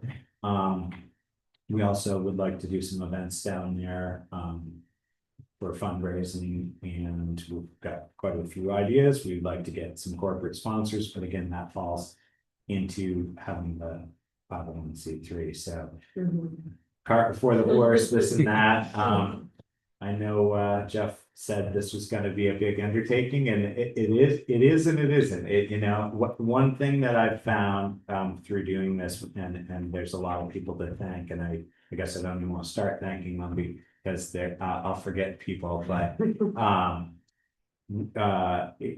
when we're talking about the park and we get together and everybody's there, it's like a big hug. It's a new family of people, and it brings a bunch of different people together, and I've met so many cool people through this that are optimistic and encouraging about keeping the park going. So I'm pretty pleased that I came here and spoke in September of last year, and I just want to come in and give you folks an update out of respect, let you know what we're up to, and that we've got some bigger visions in the future. We did take apart a couple of elements, physically ripping them apart. There's a half pipe that we took apart and had to do some repairs down in the nosing. I know that was an area where you can't get your head down in there until you take it apart. And there was a little bit of rough, and fortunately there wasn't as much as we thought. We repaired what needed to be done, and then just recently Bob and company, I'm not sure who assisted because I wasn't there, took another part of a half pipe that's on the backside of or excuse me, a quarter pipe that's on the backside of the half pipe apart. And they actually put some of the new skate light on it. So, Bob could maybe fill us in on what's going on under there. I haven't even got that update because it's fresh, hot off the press. But another element that's over there, the pyramid was of concern from Greg, and that's some of the stuff that was, the metal was off, it was, has been addressed and reinforced, and so it's, safer, so. We're kind of using our discretion, if we tear apart an element, Greg just kind of wants to know if it's not back together and rideable over the night, and what the plan would be. But for the most part, what's been taken apart and worked on for the day and then reassembled, it hasn't been shut down for a long period of time. What's the timing on getting the, like, final designation that you need to open a bid? So the paperwork was submitted, and I think this may go through a government agency, and with the current situation, maybe there's a longer wait on that, I'm not sure. September 25th is when I hit send on it, so. It was supposed to be 20 to 25 days, but then the government shut down. I didn't know our trademark is hanging out there. I checked the email address many times a day. But it could be any day now, it might be longer because it's a government shutdown. But we're pretty optimistic it'll happen soon. We do still have a couple checks that were actually mailed in when the transfer happened with Neil, for donations to the town, even though that was no longer the way it would be. I did reach out to both of the people, and they were glad that I reached out, and they had they were happy to rewrite the checks and issue them, and I said, as soon as we have our bank account, I'll reach back out. But so that little element there is not lingering out there of unfinished business. I did take care of it, and we were totally understanding both parties were. I know I've spoken to a few people that do want to do larger corporate donations, and we're really waiting on this element so we can do that drive. And another thing we do, and I think I mentioned this, there were smaller elements over there, more beginner elements that didn't get rehabbed or walked off or somehow got in disrepair to the point where DPW removed them on safety concerns. And those are also on our list of trying to build maybe a couple of them over the winter and then bring them down and add some new riding surfaces for novices or older people or whoever wants to challenge themselves on something smaller.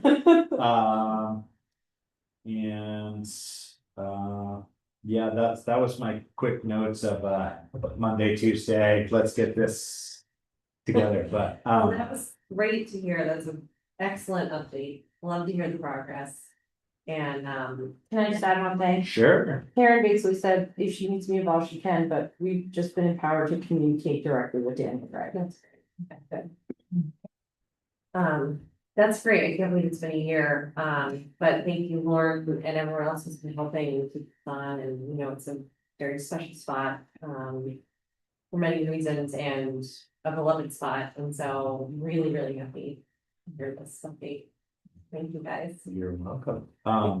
At some point, I believe, and I guess this will just be a clarifying, it is, when we do work and we collect the donations and then we put the work into it, like we did put some skate light into it. I don't know.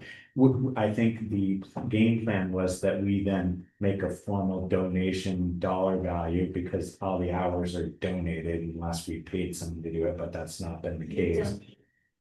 Donate the Materials. finished product back to the town. So I mean, we're. Yeah, we'll have to get those details lined up when you guys have the final designation. Yeah, I'm not sure. I just, on your end, I don't know exactly how you want to handle that, but if we do, once we get to doing corporate sponsors, we really start generating some money and then we pump it back into it, how you wanna. If I Go about remember that. from New Hampshire Municipal Association tree, it really is just coming to a meeting and saying, I am donating X, Y, Z. It is easier to donate a physical item and then we would vote and accept said donation and then a returns transfer. So that seems pretty straightforward. But maybe I'm simplifying. Yeah, you just want to make sure you have a dollar value attached to it of some sort, I think.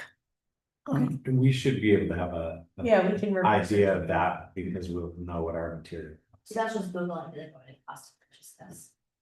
And the answer is gonna be a lot of money. And that's why we're trying to work with them.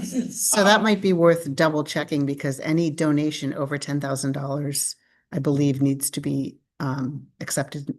There has to be a public hearing, which Very small amount. you know exactly, yeah. Another fun element here is one of our members apparently has been going to the transfer station and finding pressure treated materials that have been discarded and requested whether they could remove them, and they're still viable and usable and are actually recycling some That's really waste cool. products and putting it back into reinforcing the underside of the park. So Seems like a win-win. yeah, it seems pretty good Yeah. stuff. We're So, probably saving money doing that. yeah, Have to pay for the tipping fees. all around good stuff. That's what the park is, all around good. There's smiles, lots of smiles. Thank you. Yeah. For creating this group and this energy and this movement around it. And I know I've spoken with Vicky a lot outside here about the excitement and energy in this group. And as much as you're doing to repair it and get back up, when y'all feel ready, I hope a portion of your plan still includes that long-term plan so that future generations can find themselves right back where we started. It absolutely is about perpetual care for the park. That is ultimately a goal that at some point we can hand these reins to the next generation that wants to grab There's on no there. expectation that we are gonna lose forever. So the question is, once you've gotten it to where you feel good and proud again, like it is representing what we want it to represent, what does it look like to maintain it over time? Who is in charge of that? How do we fund that?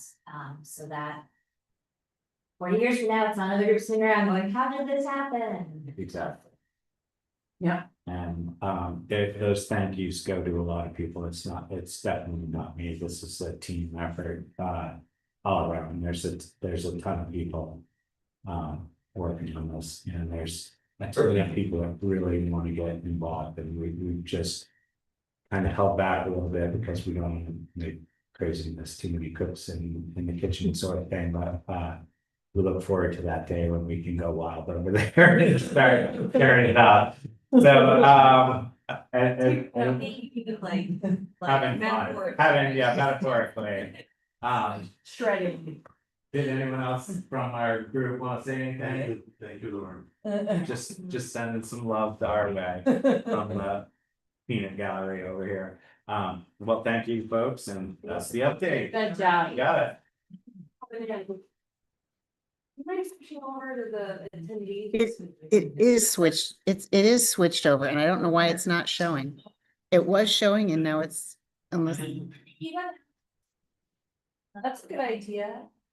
I did, just like, on it, sometimes you can give it a refresh. And then go back.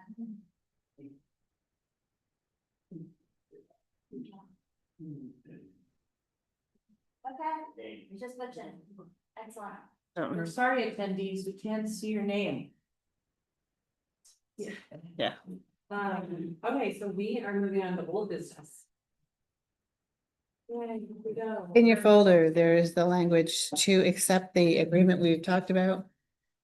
Yes, The meeting, Little edits. what little edits? Those you've seen before a Yeah. couple of times. That was done by, The- between the two councils. Two Yeah. councils. Okay, great. And then I think in the consent agenda, you actually did see the actual agreement all pretty. Are you comfortable with this? Yes. Okay.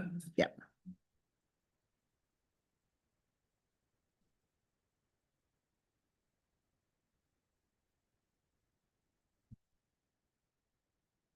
Um.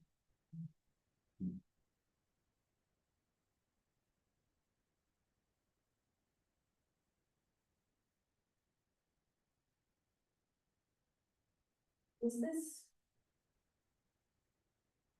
Probably, I'm just curious why we're really. Because that's what Will said we had to do. Yeah. Am I allowed to say the name of the LLC in the motion? I believe, yes, it will become, it's a court case. It, you know, Okay. it is a public, Okay, good. I just wanna yeah, make sure and I that- cut and pasted that right out of Yeah. his email. You want this one? I mean, if you're ready, Melissa. I now see that. Thank you. Yeah. I'm ready. Okay, I move to approve the proposed settlement agreement between AUS LLC and the town of Hopkinton to resolve AUS LLC's appeal for tax year 2023. Seconded. Okay, all those in favor? Aye. Ah, Unanimous. Okay. Next up, summer concert series reimbursement. Okay. Again, So this is on our agenda last week, and what happened was we switched things around. I think we forgot to come back to this too, to actually vote on it. We also forgot the date, so. But anyway. well, the Bates Building, they're coming next time. That, they wanted to have a meeting before they came back, so that got bumped. Yeah. So this- Great. When we had the stalemate, 2-2, you and I were Yeah. 2s, and then Jeff and Steve were 2s. Oh, nice. And then the last meeting we were here. And then we forgot, we like went to non-public and we did not conduct any other business afterwards, and that was an item that we never actually voted on. My back. I do feel it would be unfair to have the conversation. I know it sounds so silly and I really hate to bump it, but knowing how everyone. No, I'm sorry, I don't wanna presume, I hate to presume, but based off of the conversations we have had, Comments that we were it making. feels unfair Not an assumption. to go through it right now.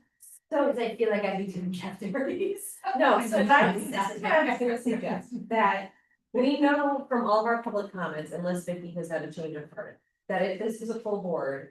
On this vote of whatever it is, $400 or whatever going, right? Yeah, something like that. That I vote no on it because I think it should be higher. And so we would lose. Yeah. So I was thinking that I think it's a little absurd, it's taking this long, it's been months since I said that to us. I will vote to approve that with the stipulation that it is noted in the record that I disagreed with the amounts, I thought it should be more. So in that way, we would no longer have a stalemate. Okay, I don't disagree with you. I don't think it's worth continuing to hold up the business of the town over this. And I would like to leave this to policy at some point. Yeah. When we are not under a pressure deadline and there isn't 20 other things to say. Yes, and we might have missed, that I talked to a member of the Dustin family who thought that perhaps. Some of Merle's relatives who knew her very well would come and talk to us about what they think. Her wishes would have been, and also. At which point are they also gonna say y'all are ridiculous? Why am I here? So possibly, but I think the wheels of democracy move slow. I think that, the trust itself, the language, I think we can revisit in the policy, because I think, yeah, you don't need family members to weigh in, I think it's clear what the wishes were. I think it's so neat to drag the rails around. I just, so it's just a thought, because we've had this. And if they're really excited to come out and talk to us, of course, but I'm like, do they really need to get involved when it's ultimately Maybe. just a values conversation? About how we all relate to money management? Like, Well, I I think think we we should should, know. it was her money and the trust is about filling what she wanted. And so I think that is important. I think the language that we have speaks for itself. Personally, I think that we don't necessarily need to talk to them, but if we need that to help other people get to a place where they understand what her wishes. do you think I could get reelected if I also asked for a seance? Just checking, we just asked. I agree with voting on expending the interest. Which I don't have that number here. It's, Okay, that was the trustees provided that. Like $5 last year, but that seems like a remarkably round number. Yeah, because I think, Apparently that was the interest thing. I think it was like made to be rounded up. Yeah. Yeah. Yeah, so I mean, for. Like, if we don't have the exact interest number, should we just say $500 again? Because it's approximate and it's like, Yes. something that is consistent from year over year. Yes. And it's taken us long enough. It's probably $500 by now. I don't know, the market's had some up and down days. That's true, that's true. Yes, I would like to add my name as an introduction, and we need to vote. So let me written. So let it be written. It's not been met by Let me me. know. Well, like, we really can't have this on the agenda No. again. Yep. For another hour to discuss this, and there are other things Okay. that this So- town deserves attention to. You wanna make a motion? Sure, I would like to make a motion to. Disperse $500 to Discover Kentucky as partial reimbursement for the summer concert series. Does that sound right? For 2025. Actually, and I'm thinking of this now, are you part of this? I'm not on the board of Discoverton. Is that what it's called, Discover Kentucky? Yeah. Yes, it's Okay. a destination. There's more words, it like promotes destinations, it's a certain type of nonprofit organization. Which I am not on the board of. There's no membership, I'm not a member, so. And I don't business in either. the town, but. I don't make any money from it, that makes no sense, nor did I spend any money to make this happen, or I was not sponsored. Okay, so. Well, make look this at that, a like, motion. Yeah. That's all. I guess I would second the motion. And now we can vote. With provider. Yes. Quick caveat, all those in favor, aye. Aye.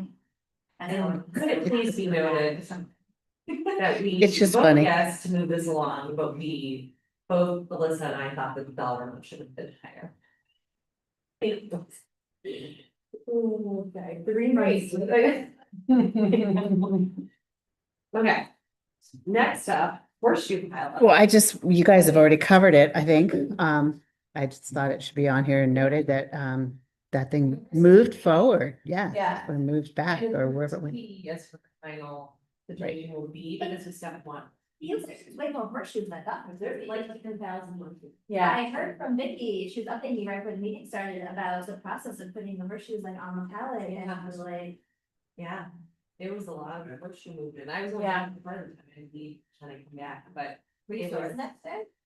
I just I feel like I got taken was, because it was a lot of rusty and metal. so the horseshoes that were on the outside still had nails sticking out of them, so it was Whoa. also, yeah. That's not dangerous. The ones in the middle had. Disintegrated to the point where the nails were gone, Yeah. but the ones that were on the outside, you could literally see the motion of someone prying this because the nails were bent, it was really. And waivers were signed by all, so. Yes. Excellent. So, Thank you you for coming have a up. notice to volunteers. Respect, I'll take it. Yeah. The right. Okay, is there anything else we need to be doing at this exact moment? No, Jeff is gonna go They- tomorrow to when they will hopefully complete the removal.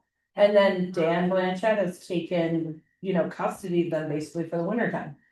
And then they had, I don't wanna spend too long on it tonight, but they had discussed.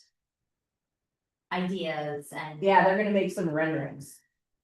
For And I us. think my question was, are we? Saying like, yes, come to us with your ideas. But are we setting them up for success or failure? Because are they gonna come to us with ideas and then we're gonna say, oh, actually, we take it to the town, we do X, Y, Z. For firing and meanwhile, they're presented their own. No, and that's the thing, is they had ideas, but then other people from their group had other ideas, and there was discussion of, oh, well, maybe we should put it out to the town, and so. It felt really wishy-washy, and I think we also, well, let's have some more information about like your pavilion and all that, and here's what I see now. They're gonna make all these ideas, and bring to us, and we're gonna say, how do we make this decision? are we empowered to make this decision? Should we bring it to the town? And so I'm wondering like, what is our framework for feeling like we can make a decision or who should make the decision? Don't discuss that right now, Right. but we should have that before they get in front of Yes. us so that the conversation is not, how do we make the decision? Yeah. But rather, are we in process? Whether it's putting out all the like, opening it up, because people online on Facebook have a bazillion different ideas, and so. Are we saying one group is more responsible and it's their ideas that get submitted, or are we saying? Yeah. I don't know, I I think mean, I feel like, you know, it's the same group that has systematically rehabilitated all the Kimball cabins. And so to me, this is an extension of that project because it's on that land. And the Kimball cabins are literally on a trail called Horseshoe Trails because of this horseshoe thing. So to me, I find that there is already a group that is set up to do this process, but if you think that that's like too, you know, that's presuming that everyone would be okay with it, then we can take a step back. But to me, it just felt like they were here, they had a presentation, they're spearheading it, and it's a natural progression of what they've been doing. So perhaps we can make a note to revisit this process issue. Sure. Yep. I agree with you, Vicky. I'm just making sure because even within their own group, they were still trying to figure out different ideas, which is cool and great, and like, that's not. And also because we didn't understand the volume, Yeah, I think they, you know, they didn't wanna assume 100%. anything. and I know their main idea was like a pavilion that like was meant to reconstruct the original one, and we just wanted to have questions answered about. Cost and maintenance and yada yada. And that to me feels like the easiest path forward, that doesn't mean it's the right way to do this, so. That's all, I just wanna make sure we're not having a process conversation with them, when with them, it's more of a design conversation. Right. Cause that's not a good use of their time for us to be talking about how we're gonna make a decision. Right. And my favorite thing to do is say, is this gonna be a one-time thing, or could this be extrapolated to other times when people wanna rehabilitate other things in town, and gives us a framework for how do we deal with design challenges that arise and folks want to evolve something of their town that belongs to the town. Right, and whether it needs to be like funded, how we wanna fund it, right? Because then people feel empowered to have projects versus feeling like, have an idea, and I don't know where to start. Mhm. Okay, that's it. Thank you. So new business, we have none unless we have some that we don't know about. That's the scariest business. No surprises. So, the cap at the landfill, that was The crap. where the crack, I think there were actually multiple cracks, one larger and I think two smaller ones appeared, or were noticed, maybe that was a better way to put it. They have, Novus is involved there. They've come in and they've done some test pits to see if they can determine what made it slide and what formed the cracks. So I didn't get from Dan an estimate on when we might know. I don't think he knows when they're going to tell us what we need to do to fix it, but that is moving slowly forward. The community well, Sabrina was in the loop on this. We had a concern when a resident tied in their personal well, their old well to the system in their basement. We noticed water was being used at an exceptionally high rate, and Dave went out there and started turning things off and noticed when he turned off one residence, the irrigation cut out. So we've had a conversation, we've tested, the test results came back and no contamination, but we are going to be looking, basically, I wasn't able to find any history on what sort of parameters were given to the homeowners, what information, anything. Re-explain this for me. Someone somehow is on both community water and personal well. They had a line with a backflow valve, which is a good thing, installed in their basement so that when their well went dry, as far as running irrigation, it would pull from the community well, which was why we were noticing big high usage numbers, because that well, his old well was not supporting his water usage in his When yard. you say irrigation, are you referring to someone watering? Yep, yep. Long story short, the test results came back and there's nothing unusual, you know. I got a big smiley face when Dan sent the, you know, the results saying, phew, kind of, Were they being charged appropriately for their water usage? they're not charged up there. We pay. Community well. Community well, this is different.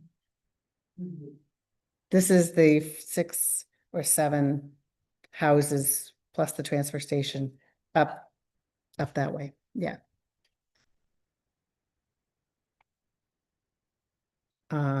Reminder for you that next Tuesday night, we meet with the school board At Maple Street. at School. Maple Street School at 5:30. I will send an email to you guys as well, just because the guys aren't here. Is it 5:30? Mm. Okay, so it's Tuesday night, 5:30, and we're meeting at Maple Street. Yes.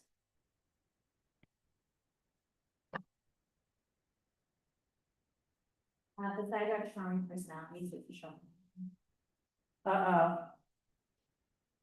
You have a conflict as well? No, sorry, Bonnie Christie has a question, but she can't get her hand raised on the And I had Zoom. the wrong day, I will be there, it's the next day. I can't, I can't. I don't understand why this is not giving us, Do you want me to call her?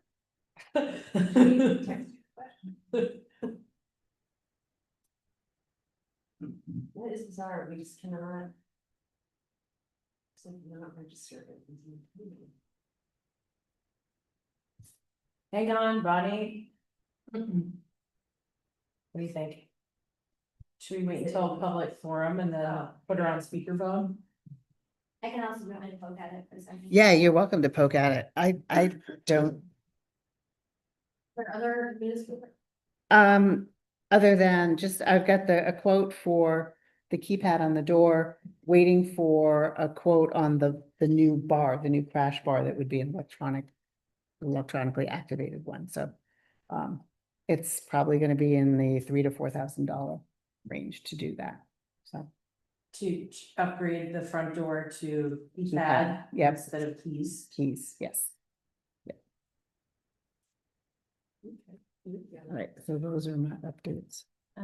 So the meeting with the school board, that's just an additional, meeting, right? It's not like, it doesn't like take place, it doesn't take the place of one of our meetings. No. Yeah. That's okay, I I get it. think we do have a meeting the next week too, then, right? Yeah. We meet the 27th, yep, And- Monday, the Alright, so 27th. we- Well, Vicky's just asking for her unofficial count as to the number of times select board meets in 2025. That's what Vicky's doing. Just it's March 24th. Uh-huh.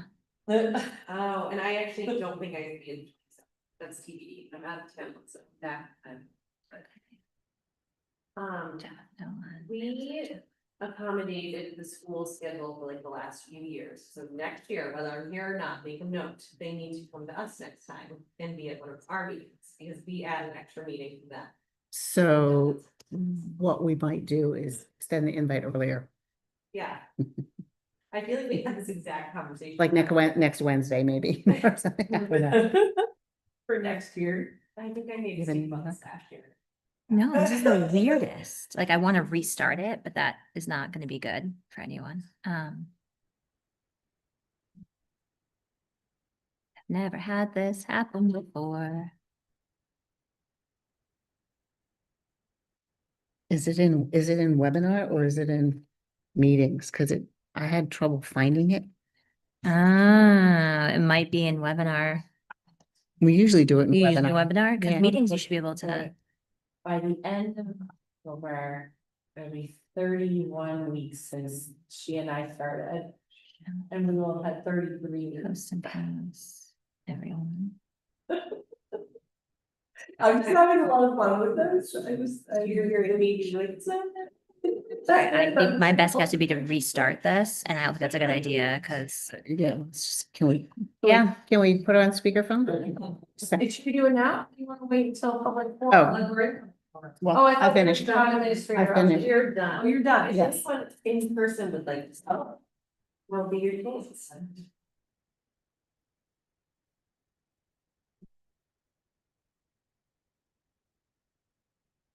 Hi, Catherine Mitchell,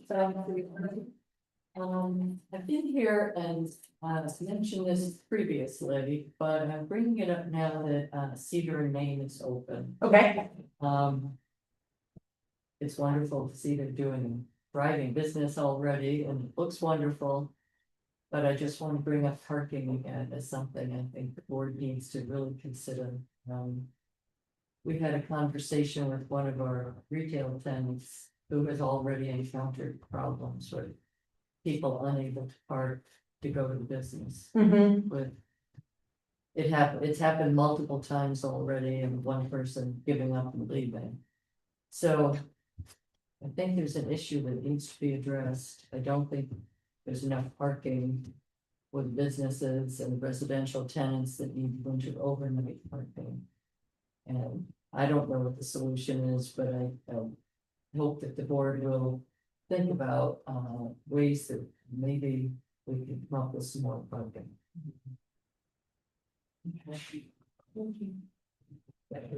Thank you, Catherine. We can talk to Dan about.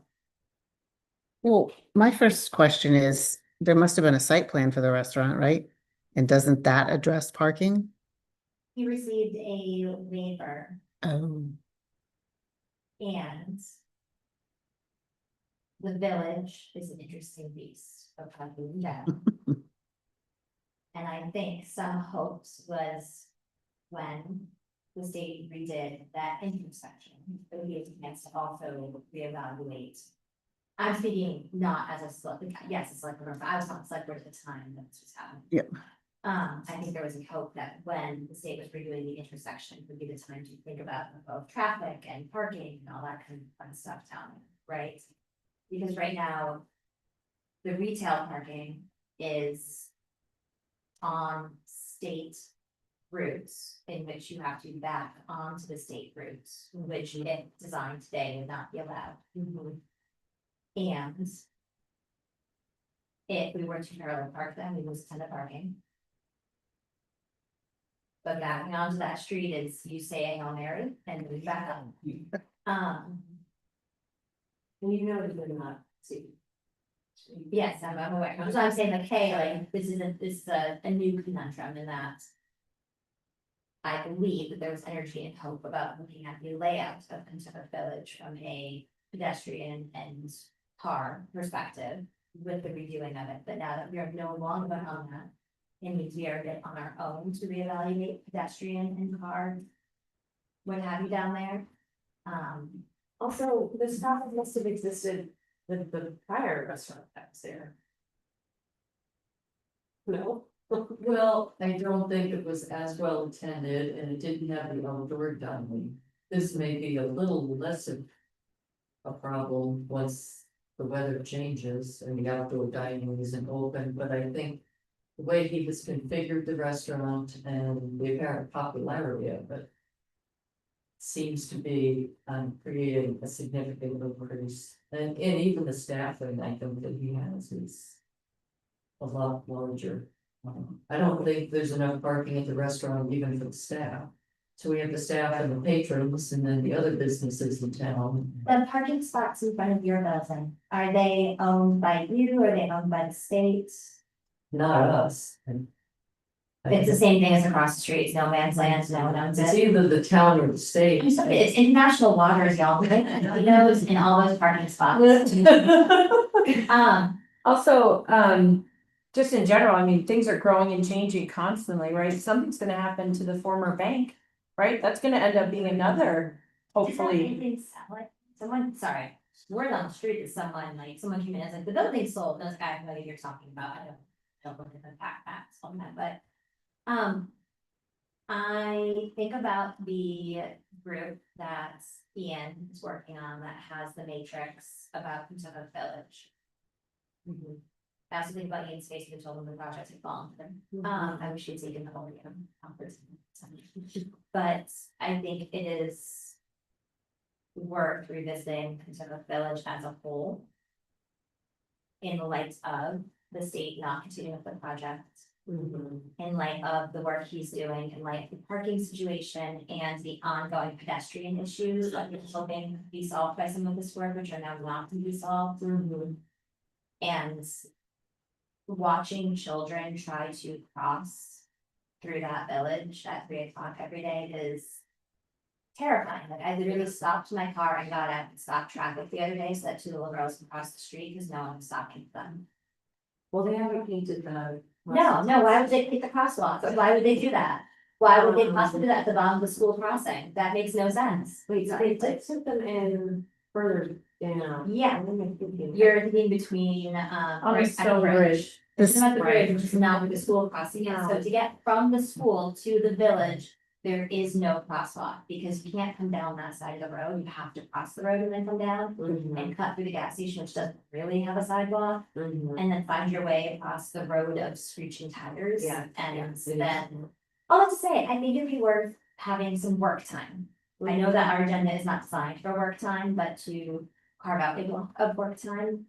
To Well- prioritize then, Does this fall into the whole, where do we go from here with the economic development yeah. position? Yes, it What are our does. priorities?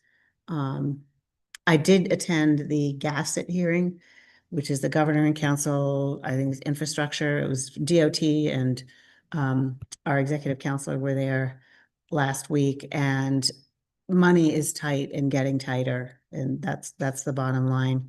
I did ask whether this project was gonna resurface or had the potential of resurfacing, and the commissioner's answer was no. You know, this came up through Central New Hampshire Regional Planning. They recommend projects, and then unfortunately this and a bunch of other ones were cut. So And we're really at square zero.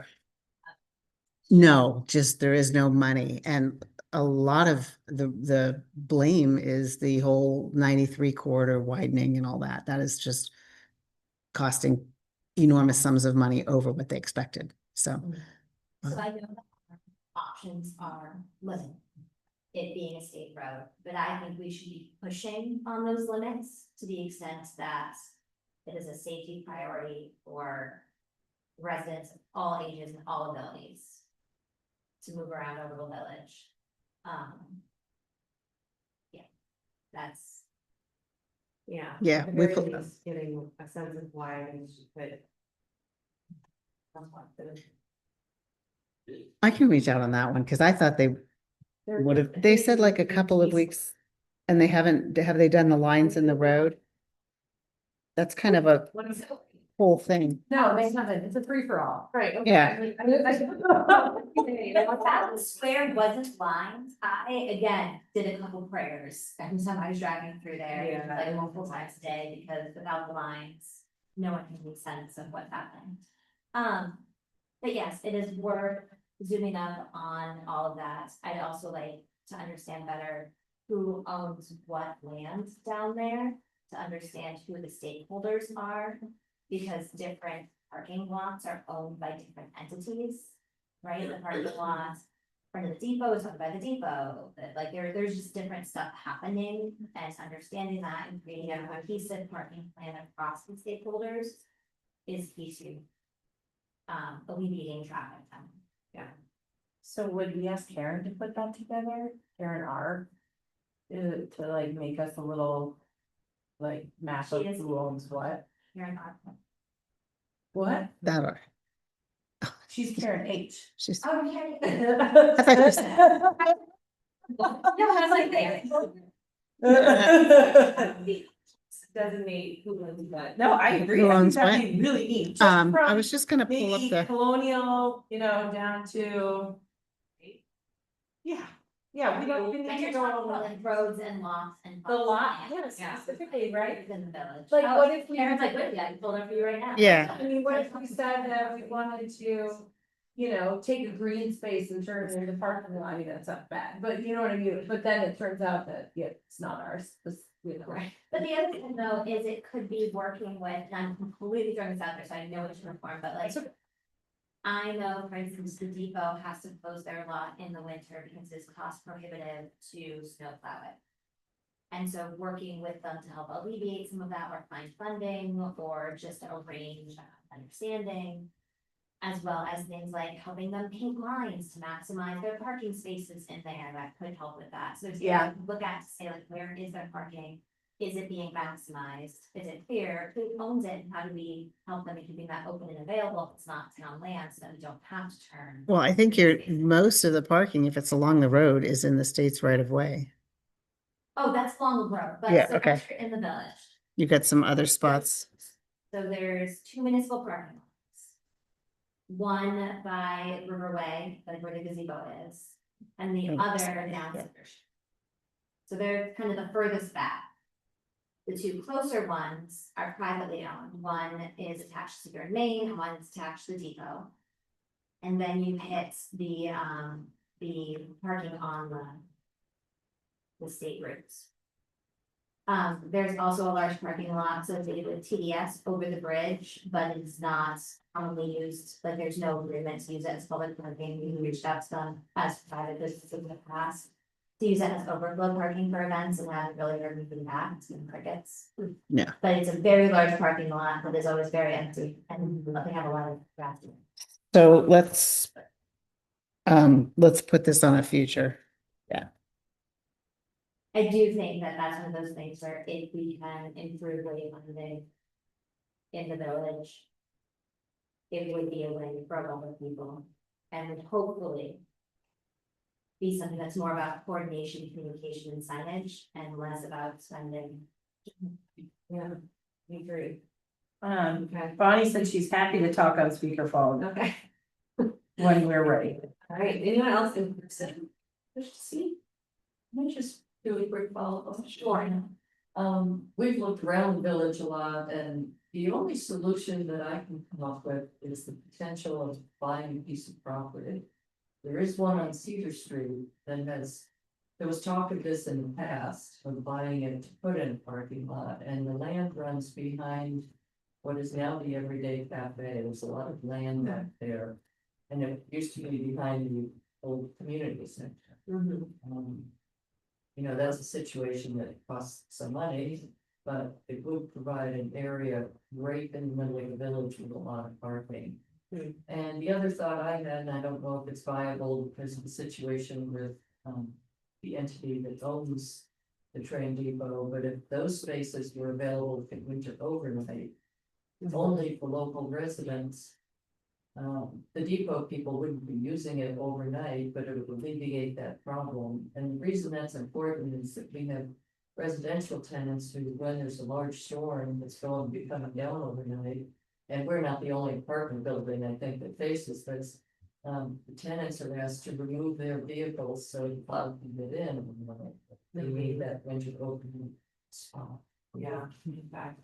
I suspect that at dinner time, when they would be getting home from work and wanting to park in those spots, restaurant patrons will already be in. I don't know if that would pan out, but we're already seeing.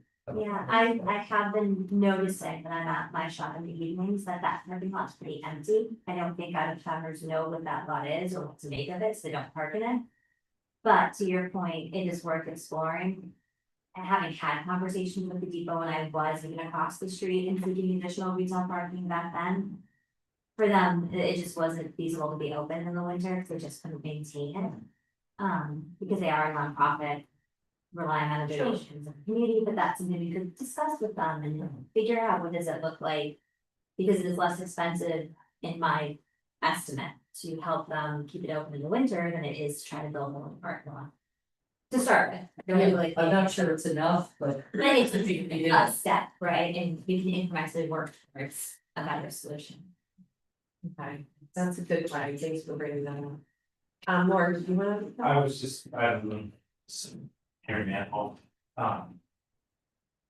Also, I was gonna say is you brought up the TDS parking lot and you guys also own Bates Building, even though it's leased out, but those spots are technically town spots and probably about the same walking distance from TDS. So maybe if you were doing hey, here's some encouraging safe areas to park where you won't get towed, that would be considered at certain hours when it's not impeding on.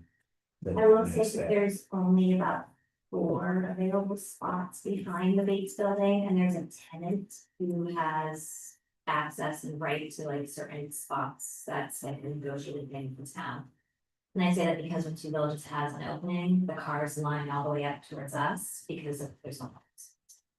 So we have no park, Boy, yeah. like maybe 5, you'd be like, but if you park too close, then they can't get out, so you have to. Is there green around that parking lot? Or do we, There is woods in a ravine.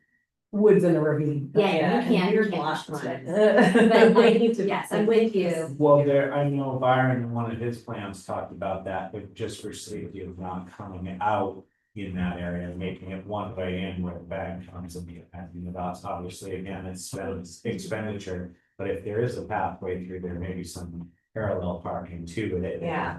And Almost like lighting and a- a path. Town planning. Yeah, it's economic development, but, and I have walked down to the restaurant and have seen some crazy parking on Cedar Street and it's creeping up Cedar Street as well. People parking on the wrong side of the road, facing the wrong way on the wrong side of the road and kind of creating their own spots. You start listening to the fire chief and talking about fire and Westgate and stuff getting up there, it's getting a little Yeah. dicey, but. So they're on week 2 of being open, I mean, this obviously is something we need to Yeah. figure out, discuss more. I do think they've also done like a rush. Oh, absolutely. Yeah. And it's. Yeah, they had the common monitor piece earlier than they were hoping, and it's caused a bit of. Well, and it's not just the restaurant, we are now renting in 2 of our spaces, one in particular to, yoga studio, and that's been on a lot of. And I was gonna say, it's funny because when Lisa opened the yoga studio, I experienced a reduction in parking availability as yoga folks were parking from the witching hour, because we're all just kind of like trying to find spots. Right. But thankfully, the village is ultimately very small, and so wherever you park, you're gonna quickly walk to wherever you're going. However, we'd like to park in more legal spots and in safer spots, and so we could also just take a peek at Cedar Street and see if there's anything damp that's like, no parking on one side, just to make sure the road stays open enough. Yeah. That would be a state thing. No, Cedar Street. Oh, Cedar Street, okay, I was, yeah, okay, Yeah. good, okay, We get that, Alright. right? sign away. Development comes with things. That's right. What? Right. Things. Thanks, Lauren. Yeah. So does Bonnie wanna? Yeah, I'm gonna call her Okay, whenever you're ready. let's do it. Okay, Bonnie, I hope you're still willing to be on speaker. You might wanna, yeah, hold it a little bit closer, yeah. What up, Bonnie? Hi. Lots of good stuff going on in town, very interesting. And I love seeing the all open board tonight, that's great. Just to switch gears. Sorry, it's coming in late. I just wanted, I want to put a plug in for some transfer station issues. I don't know if anybody on the select board monitors the progress of things there. But we are trying to make sure that people from outside of town don't come to our transfer station with their garbage. And there was a big flurry of activity, Thomas and Jess, last spring about checking stickers and so on and so forth, and then nothing has happened since then. And then there was a lot of discussion about an aid, including some prices and everything. And I've checked in with Jeff a couple of times and nothing's happening with that. So I just wondered if that's an active discussion item or not. And also, you know, we're trying to keep tabs on the fence being put up. And, you know, it's mid-October. And it'll start snowing and the fence isn't up. So, you know, I hate to be a fly in the ointment, but I'm not sure what to do about that. And we were going to try to do something to clean up all the trash because we don't have fence and nothing happens that. There was some talk about it and then nothing happened. So I just wanted to put a bug in your ear about those issues and see if some of those can be brought up again on agendas in the future. Can you hear us? Fine. She might- I think she's saying it's very bad. Yeah, Bonnie, can you hear me online? Yeah. All right, can you hang back, because we're getting. No, if you hang up, then she, well, Okay. I'll turn it down. I was just gonna say, Bonnie, thank you for flagging this. I actually just had a conversation with a townsperson over the weekend who was asking about updates, and I was like, the transfer station I will own is one of these issues that like, yeah, we had momentum, and then it was like with the whole meal turnover and other just stuff happening, this has not been on the front burner. And so we do need to revisit a lot of things, including sticker issue, the potential for the gate. When did we do that tour of the transportation? It's like, yeah, and so, yes. But This I is, do remember at a recent meeting. Bonnie brought up the fence. yeah, And Karen was gonna follow up with Leanne, and I was curious what, if you remember, if you heard anything. I remember following up with him and I remember him saying he was working on it or they were, I forget if they were waiting for something. so we But I- need to, we'll follow up on the fence, I think, I The also. fence is becoming. The reimbursement. Like where we're just like, no, the reimbursement of the barrel dust and trash, where it's like, Oh, God. it's just like. No, let's get the fence we'll up, get that's the it. fence update, but I was going to say, I would like to check in with the transfer station staff and see if they have any observations about. You know, volume or changes since the greenback program ended, so I think we need to like have a catch up with staff there. I know on the gate, we had some momentum, we got pricing, thanks to Jeff, but I do think there were some very.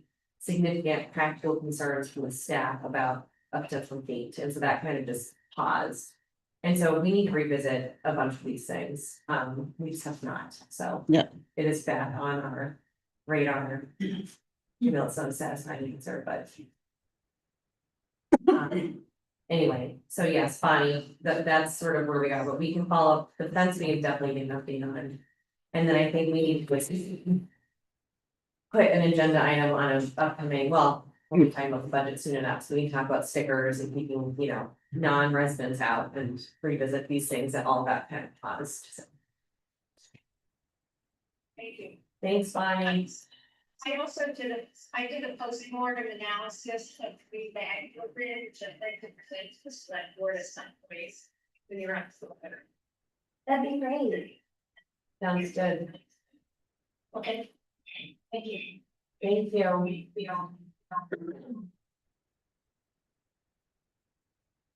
I thought it was in some, their voice. All right, I think that's our one online attendees. And good in person. Okay. So that leads us to board committee updates. I have no updates. I unfortunately was not able to attend the most recent president meeting. We had a nice budget committee meeting 2 Wednesdays ago.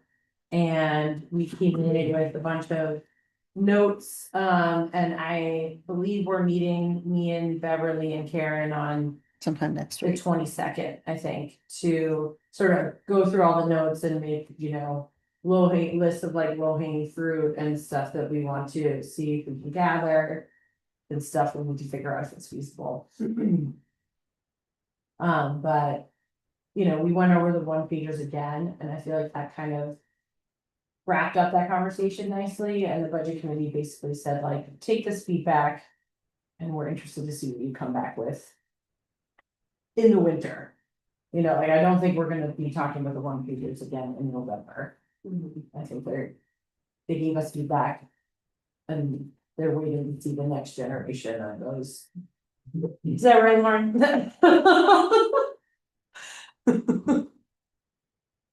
But that's it. I only have one committee and. We have like what they got. Okay, and open space is not. The fast speed. What is the highway safety one supposed to be about? Is that like supposed to be a lot of what we're talking about with the crosswalks? And that is a really good question. I don't think there's actually like a mission statement for the highway safety committee. Okay. And it does not have numbers. So that's a problem. So right now it's just like How many it's a times- folder. How many times have I said, let's put this on, you and I must talk about this, because we need TJ and Yeah. Bob and Dan and a few others, and I am supposed to be the select board rep. And every time I go through that intersection by the fire station to be, I'm like, I'm calling, I don't know who makes the sign, but I want a little sign that says oncoming traffic does not stop. I feel like that, I would like 12 more yield signs. we need more yield, yeah. So we will talk about this because I actually don't think the committee has a mission statement and it's not. Okay. So, but Yeah. I do think some of these things come into, Oh, yeah, I Yeah. agree. I agree. yeah, When it comes to, you know, the school crosswalk and stuff like that, I mean, I get it, but it's a state road. is it listed on here? I don't know. I was just Sometimes looking. we just. Wait, I'm not even gonna say it because I'm on the record. No, I think so. It's not, Maybe sometimes we can follow the letter of the law. it's Unless it's under, definitely not on here, because it doesn't technically exist. Issue. That is a good list, though. It's a nice, That is a nice. oops, nice list of Okay, committees. this is adding to the list of to-dos. oops, what happened? Does anyone have anything for other?